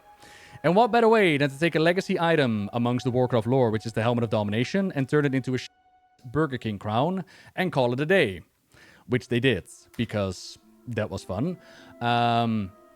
They took the Helmet of Domination, and the Primus did his bibbidi bobbidi boo magic. Everybody who was dominated before, they overcame their domination, and this is the scene what I was talking about Arthas telling Jaina how to overcome, Arthas telling Sylvanas how to overcome the darkness. In that part, Anduin has already been saved out of the raid, and Sylvanas is given a role as to guiding him through that darkness, and is like, this is how you do it, which in my mind is still one of the weirder choices that they've ever made. But whatever, Anduin overcomes it. His abuser standing right next to him. They make this crown, and we got the power to confront the jailer. Now, speaking about liberating Anduin, Anduin has been turned into... Anduin has been converted by Sylvanas to force to serve the jailer by the use of a Mornblade called Kingsmorn. I think they called it Kingsmorn. Or maybe we called it Kingsmorn. They called it something else. But inside of the weapon, the jailer used a piece of Ars's soul. And I don't know if that's the piece that he gave up when he picked up Frostmourne, or if that's the piece that was dropped into the maw when he was dropped in there by Uther. Either way, Shalamorn. Was it called Shalamorn? Kingsmorn. Something. They called it Mornblade. Basically, they took his father's blade, which was Shalamain, and they turned it into a Mornblade, right? Shalamorn sounds more logical now that you talk about it. So Anduin is turned into a servant of the jailer, and Anduin doesn't want to serve. At some point, he goes into a bastion, he stabs Carestia the Firstborn, and that act is so against his nature, is so horrific to him, that for a moment, he is able to snap out of it. And a lot of people were wondering, like, ooh, did the jailer do that to extra torment? But no. It was literally Anduin so against his character that it was able to break out. So he is forced to follow the jailer, and to this day, like a big part of the War Within storyline for Anduin is his trauma with the jailer. We don't know all the details that he went through. What we do know, it wasn't exactly a picnic, right? And Sylvanas is the one who did this to him. So obviously, they decided to have Sylvanas be the one to save him. Reach the sepulchre, then he is but a breath away. And to have the final speech, obviously. We for some cannot reason. allow that to happen. Tell the others what you told me. You all have witnessed the jailer's power firsthand. Without the means to resist his domination. Yeah, blah, blah, blah. Go We to the have no Anduin cutscene. chance against him. Do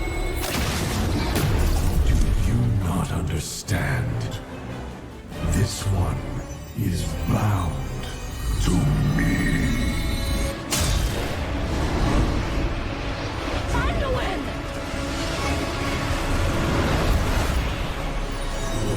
Fulfill your final purpose.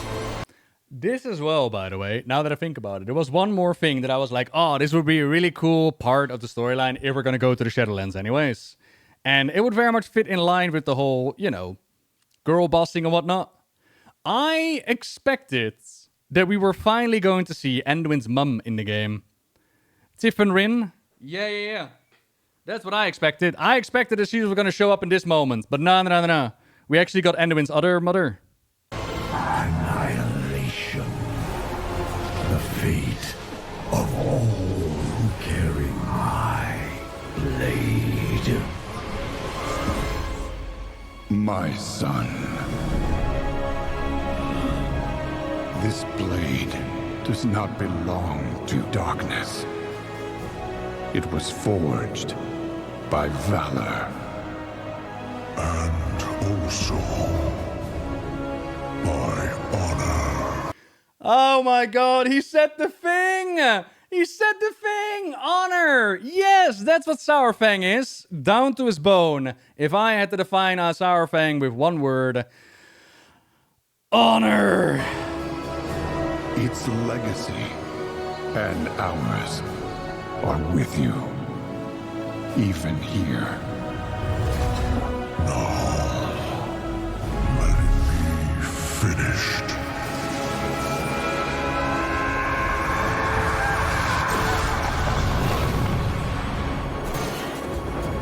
Now, I meme about it, right? But up to this point, the cutscene's kind of cool, right? Varrock wielded it in Battle for Azeroth, and of course, it's his father's blade. Let it be finished, a couple of one-liners, and of course, he uses the very much established ability of the blade to be separated into two parts, which helps liberate him from its control. But then, my good lord, who signed off on what comes next?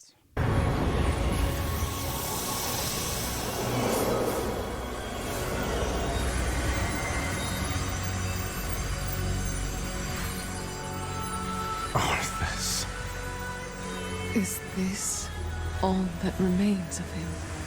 The last flicker of his scarred spirit, consumed in the forges of the jailer. No crown, no throne, not even a soul left for judgment. I hated you, hunted you. For the record, Sylvanas Windrunner has done the exact same thing to Anduin as Arthas did to her, and they give her this dialogue. Hated you, hunted you. And with each selfish act, became you. That is my burden to bear. But your legacy is at an end. Be gone then, Arthas Menethil. May the last whisper of your name fade and be forgotten. Arthas Menethil, one of the most beloved characters in the Warcraft roster. One of the characters that you, Blizzard Entertainment, promised that if and when we were going to deal with Arthas, it's going to be done respectfully, is being told to go f*** himself, go away, and be forgotten about. And it's like, really? Really? But your legacy is at an end. Be gone then, Arthas Menethil. May the last whisper of your name fade and be forgotten.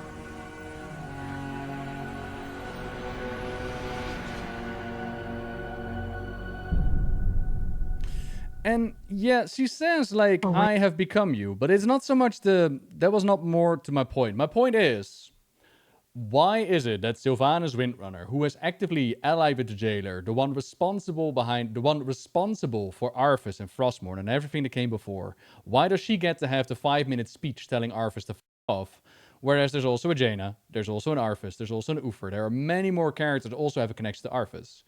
And in my mind, Sylvanas should not have been given that role. Arthas should not have been treated in such a way as the character that it is. And all of this, I just don't understand how you sat down in the writing room where like, this is the farewell that we want to give to Arthas. This is the moment we want to give to Sylvanas. Makes no sense whatsoever. So yeah, I don't get why this was in there. Not even a little bit. He gets less than every other soul because there's less of him left. It's perfectly poetic. Well, my question would be, because we now have a Sylvanas that basically lectures Arthas. Very naughty, how dare you. But Arthas picked up Frostmourne and became an agent of the Lich King. Why does he get to be called like, ooh, you are Arthas, how dare you? Why does he not get a chance at getting his soul restored and getting his dream vision and Uther go in there and be like, how dare you? It's not like Arthas woke up one day and be like, you know what? I'm going to purge the world and burn down Teldrassil. He too was led on a path of damnation. So do I need to forgive Sylvanas and be like, yeah, that's my Banshee Queen, and meanwhile spit on Arthas and like, how dare you? They both have a similar path in this regard, right? Like, they're both similar characters. And I get it from Sylvanas' point, like, Arthas, all the things that you've done to me. I get that part. But then I'm wondering, like, why would you treat Arthas as a character in such a way, right? They did a good job making an absolute joke out of a lot of characters. It's just a shame, really. And Jaina just stands there, like, this is Arthas, his spirit. Like, this is... Uther threw him into the maw. Does he not have something to say for the conclusion of that story? Like, oh, sorry, Arthas, for throwing you into the maw and giving you eternal damnation. Sorry about that. That was a little bit on me, right? And then he just poofs, goes away. And for the questline, I think the meme is you get like 50 anima or something. But yeah, decided to leave Arthas' story alone to avoid fucking it up. 100% respected it. 100%. Like, I had so many times that people asked me on stream with the Shadowlands, like, what would you like them to do with Arthas? And I was like, I don't necessarily need to see Arthas.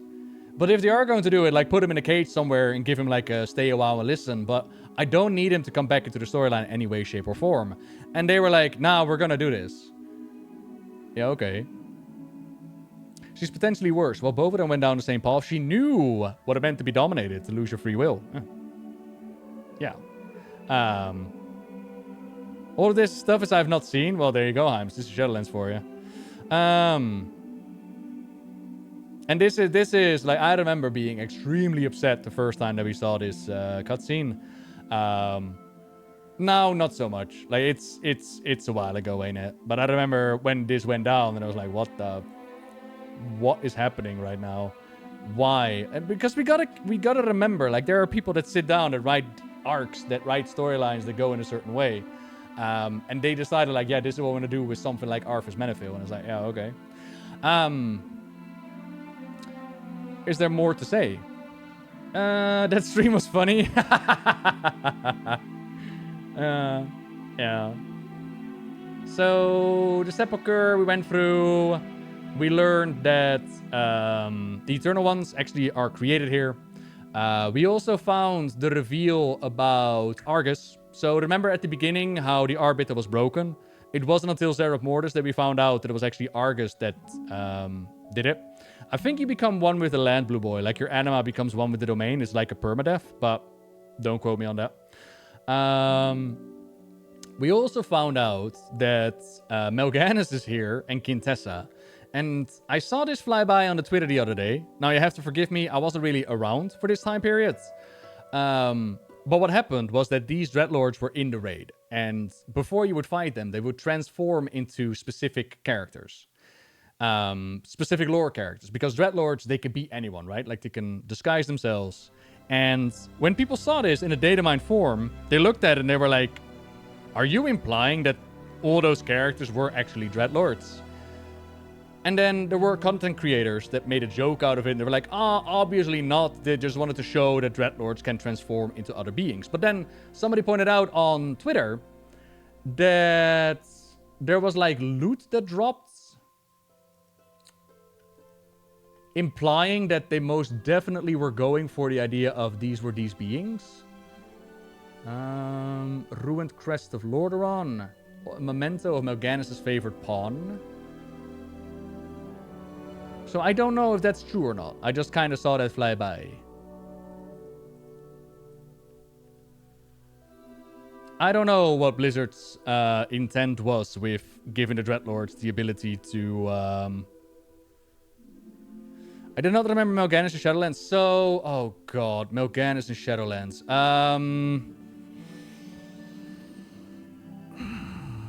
I think it was like a Venfir storyline. So at some point, we imprisoned Sire Denethrius, and we learned that Denethrius is connected to the Dreadlords, as in he created the Dreadlords. And the Dreadlords really want to save their daddy.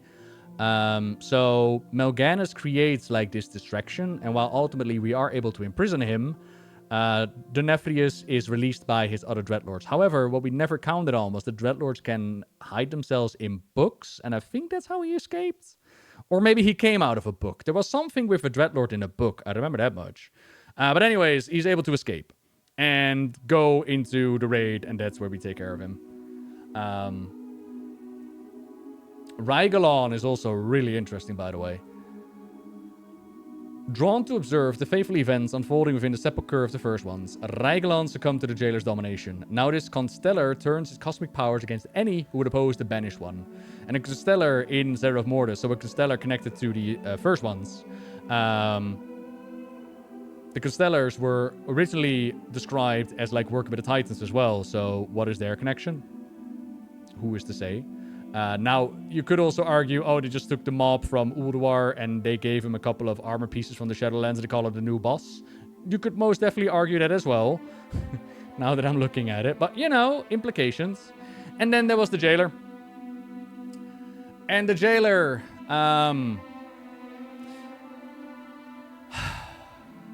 So the Jailer is... A big problem with the Jailer is that he's been given, as I mentioned a couple of times now, the reason behind the story of Warcraft so far. And that all accumulated in the sepulchre of the first ones. You've heard the Noozer say it in the Zereth Mortis presentation. You heard me talk about the Sylvanas book where he was able to predict stuff. There's a cutscene in this raid where he goes like, "Mortals, you have no idea how long I planned all of this." And then he starts activating his stuff and he's like, "Behold, this is what I've been doing." And as it turns out, he is actually built up Icecrown and Icecrown Citadel with like the pit and like the Forge of Souls and whatnot. That was actually the jailer's plan in order to suck up Azeroth's life juices.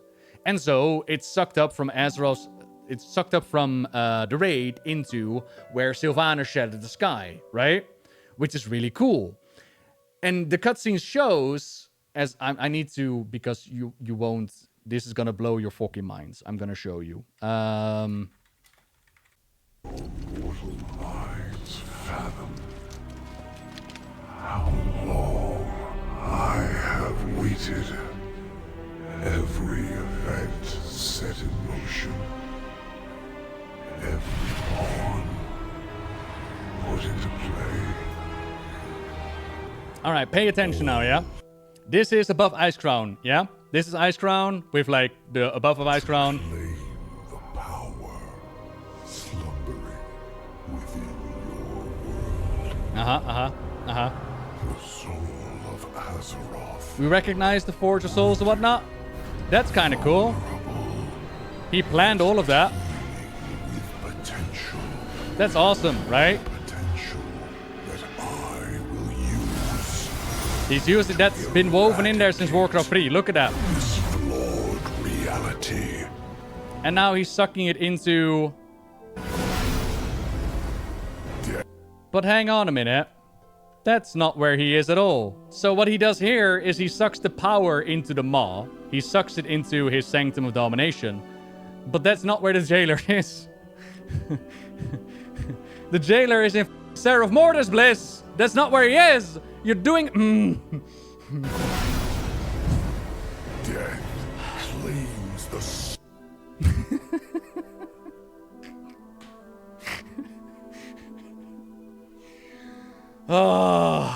soul of your world.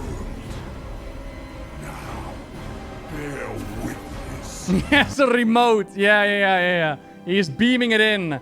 Isn't it connected to the tower? No, it's Seraph Mortis. It's this impenetrable domain where nobody is supposed to go. We went in there with our sigils and he doesn't have Wi-Fi in Seraph Mortis.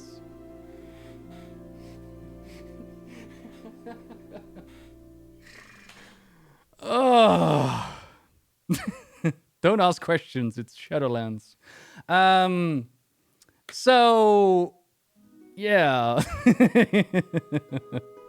He sucks out Azeroth's life juice and he makes ready to like re-originate the universe or whatever he wants to do. Azeroth fights back. We kick the crap out of him.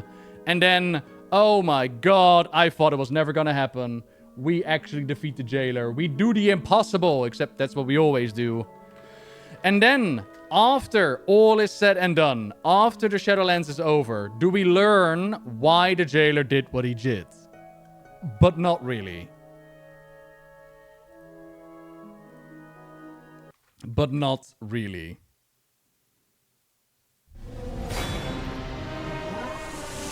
This must not be. You have betrayed your duty as Arbiter, and shall be bound forevermore. Your madness has threatened the cycle of life and death entire. You could have sought another way, brother. Imagine what we could have accomplished together. Why, Zovaal? What drove you to this end?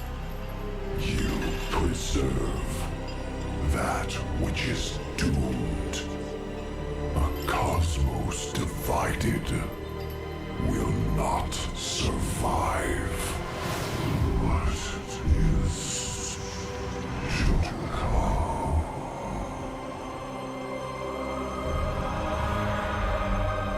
Hey. Oh yeah, that was another thing that happened. Just the sky closed itself for whatever reason. Livy, hello!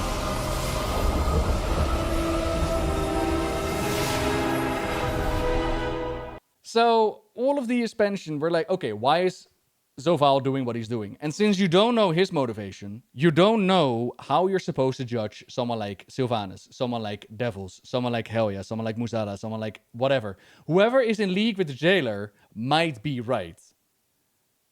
They obviously weren't, because everybody and their mother looks at this beautiful face and goes like, that's the bad guy. Obviously, but they could have been right if they wanted to. And because you do not know if they are right or wrong, someone like Sylvanas turning around and going like, I will never serve, means F all, because, okay, cool, you will never serve. Maybe you were right. And the thing is, Sylvanas was right. Living in an unjust universe created by the first one sucks. And that's never dealt with. They were right. The method is wrong. The motivation is right. You know what I mean? And we never deal with it afterwards. So the jailer dies, and then the sky above Icecrown heals itself for some reason.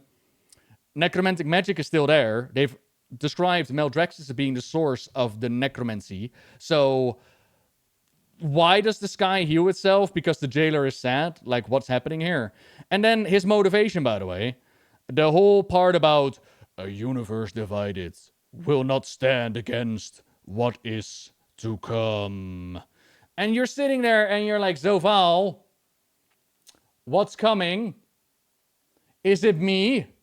I don't think so. What's coming, Zovaal? And they don't explain. Now, you might imagine, okay, Noble, they've done Chronicles Volume 4 by now. Surely in the Chronicles, right? Surely in the Chronicles, they explain what the jailer meant and give you like a clear reason as to what was coming. Was it all in his mind? Did he just imagine something? Here's what the Chronicles described, and I'm paraphrasing here. Zovaal was doing his duty as arbiter, and he was judging souls. And as he was judging souls, he slowly but surely realized a truth in his mind. That the design of the first ones was flawed. And he imagined a certain possibility of a threat that may or may not show up. I kid you not, that is their motivation for fucking Zovaal. You know what? I'm gonna look up the actual phrasing, because you won't believe me. As the arbiter, Zovaal diligently evaluated and consigned the spirits of the deceased to appropriate afterlives. As part of that duty, he experienced everything a soul had undergone in life. In so doing, he gleaned much knowledge about the physical universe and mortals. The more Zovaal learned, however, the more fearful he became. He foresaw the entirety of creation imperiled by an unseen power. He became convinced that the forces of death as they now existed, fractured, would be insufficiently prepared to face it. He brought these concerns to the other Eternals, but they disagreed. If such a threat existed, they expected their deities, these first ones, would have already formed all creation, including death, in such a manner as to counter it. Even in the face of their dismissal, Zovaal remained resolved. If his fellow Eternal Ones would not aid him, he would proceed without them. He would take it upon himself to destroy the Shadowlands as they were, and forge them anew, strong and unified. Blizzard, my heart. So Zovaal is the one fracturing it. What do you mean? Well, and over an imagined threat, by the way. There's no solid answer as to what threat he imagined. He just imagined something. And then he decides, like, we are not united enough, so I'm just going to unite us.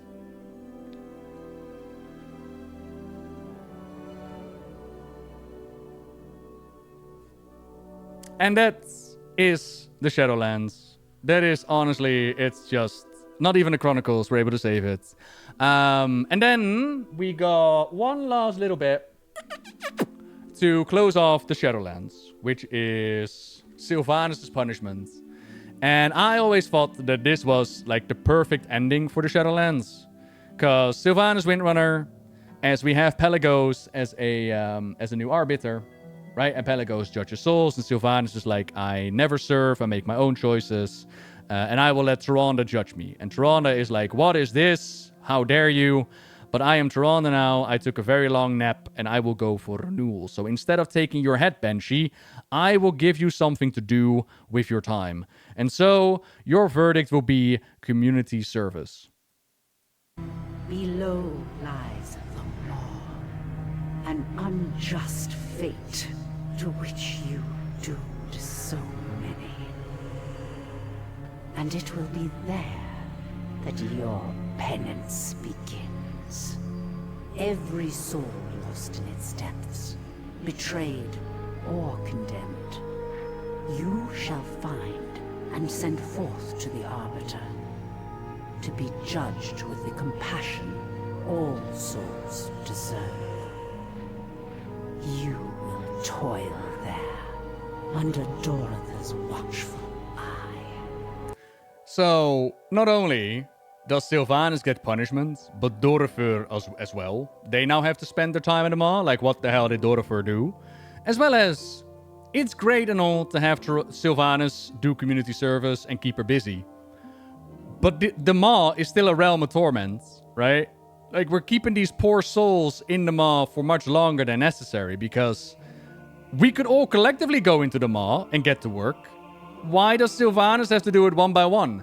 That's not punishing Sylvanas, that's also punishing those souls in there. Scouring every darkened reach, until the final soul is free, and you are all that remains. This is how you shall bring renewal to your victims and my people. However long it takes, it shall be done. Undo Falador, old friend. Watch her well. My F, yeah.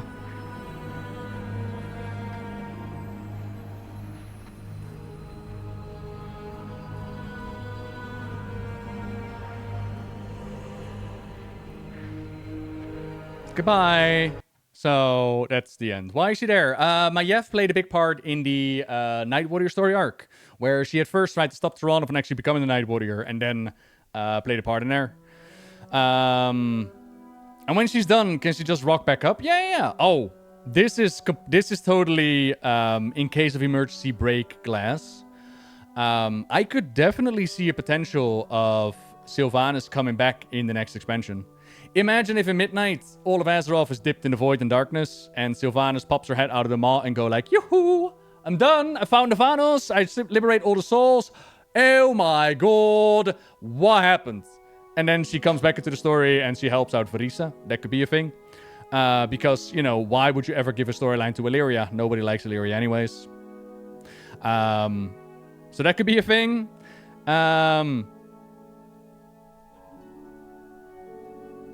The fuck did y'all do? Yeah. But it's the question of, do they want to bring back Sylvanas into the storyline? And if I look online, I can still see that Sylvanas has a massive fan base when it comes to the character. And honestly, hearing her in the cutscenes, give it a few more years, and I would love to see Sylvanas come back into the storyline. It's a wonderful voice actress. It's a great character. It's just that the Shadowlands did so much damage. So much damage to the character. Like her serving the jailer, doing to Anduin what Arthas did to her. That sucks. Like, it really does. And bringing back Sylvanas into the story, like, what can you do with her? You can bring her back as somewhat of a savior, but what? Are you going to bring her back as, like, leader of the Forsaken? Is that ship not sailed? But maybe they could come up with something else, like a Navanos and a Sylvanas hanging out in a farm somewhere. That could be kind of cute. Everybody else gets, like, the whole retirement moment. Maybe they can as well. Maybe. But yeah, that is the ending of the Shadowlands, where the ultimate punishment that they could come up with was playing in the maw forever and ever and ever. And to me, that is definitely true. I too felt like I was in hell, Blizzard Entertainment, playing in the maw forever and ever and ever. And I'm happy that you realize that as well. So all in all, does Shadowlands have good parts? Yes. Yes, it does. Of course it does. Especially when it comes to, like, the beginning of Shadowlands, I really had a lot of fun. Our team always rocks it out of the park. Cinematics were great. Even the voice actors were fantastic. That Anduin Sylvanas dialogue is fantastic. It's just what they had to work with was not that great. But that's to say, like, the good of the Shadowlands, obviously it has good, but there's also been detrimental damage to the storyline. And detrimental damage to the faith amongst the player base. We were looking at a presentation the other day where they were going over the sub numbers, and something incredible happened with Shadowlands, which is people left en masse. And the trust that they had in Blizzard Entertainment was broken for a lot of people. And the thing is, once that trust is broken and people have had enough of it, it's going to be incredibly difficult to earn that back, if not impossible, right? Like, once you're out, you're out. And in the same vein, like, for me, when I look at Warcraft and the path that we've been going through, as a little glimpse for the future,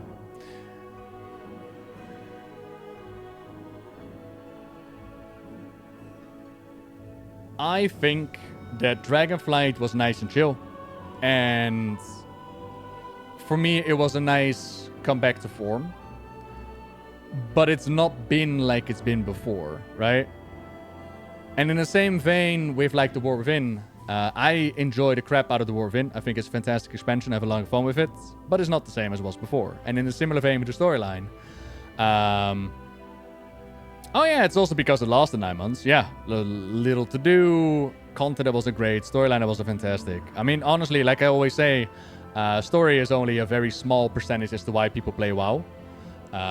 Which is why I'm wondering if the direction that they're doing with something like the War Within is actually the better choice, but that's something, a discussion of a later time. Like, things have fundamentally changed for Blizzard and for the community. But what I do like is that it's a positive change as well. If I look at Blizzard right now, if I look at the dev interviews, if I look at the people that are working on it, if I listen to the words that they say, for me, there's that spark of people that just want to make fun games and cool. And what's even better is that the things that they're telling me are also being implemented. And they're doing some really cool stuff when it comes to what we started off the stream with today, with, like, the one button abilities, or the delves and more solo play, or follower dungeons, or story mode, or, like, a lot of massive changes to the Warcraft universe in general that I think are gonna be better for the game going forward.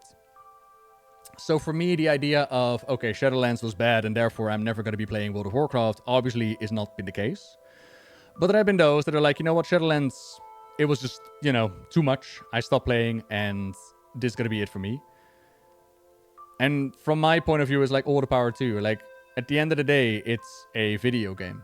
And if you are not enjoying yourself with something like a video game that is meant to waste your free time, then yeah, 100% go do something else and go find enjoyment there, right? But for me, I really enjoy the War Within. Like, I've been playing it for a tremendous amount of time. I feel like my time is way more respected than ever been. I like the story setting and where it's going, but again, it's like the cherry on top. I like the gameplay. I like the raids and the dungeons. So for me, I'm having a blast with the World of Warcraft. And for me, when it comes to, like, looking back at the Shadowlands, yeah, it was but it was one expansion in a long line of them. And then looking at, like, okay, what can they do with this? And that I do not know. I don't really have an answer for it, because as I spoke about before, if you invent gameplay that people don't like, then you can leave those in the past and it won't have effect on it. So, for example, like a Warfront wasn't overly well received, or Torghast, or Island Expeditions, or whatever. Insert something here that you didn't like, Azrael or whatever. You can drop those in the expansion that you created it for and just never go back to them, and people will forget them over time. The issue, however, with the storyline is that it keeps on going. Up to the point where, as I mentioned this earlier, like, I still have basically every stream we end up talking about the Shadowlands, the Jailer, and its effects on the storyline. I spoke about the destruction of the canon with the Chronicles point of view. A lot of damage been done back then, like a lot of damage, but retroactively to the universe of Warcraft, which again is a big line in the trust. And like, what can you do? Like, can you? I've had the discussion the other day, or the conversation with, yes, they should just go back and they should actually give a proper resolution to the jailer, explain what he saw and why he saw it. But for me, that wouldn't fix the problems. Like, for me, the problems that I have with the Shadowlands are the conclusions that they gave to certain storylines. For example, the Thrall the Night Warrior arc not going anywhere. That for me was a problem, and you can't go back there and fix it because it already happened. In a similar vein, the Farewell to Arthas, that I'm like, you can't go back there because you've done it. The Sylvanas arc that she turned Anduin into, you can't fix that because you've done it and you made it a big part of the War Within storyline as well. So you can't fix it. And I'm on the train of retcon all of Shadowlands. Nah, even if I was like, Shadowlands should be completely nuked from orbit, it did have good parts, as well as it can't be retconned. Like, if we look at the War Within, Anduin's story arc is a direct continuation of Shadowlands. You can't fix that. It's integrated. It's part of it. So, happy if they did like a remix thingy. Ultimately, looking back and where we are right now, I think that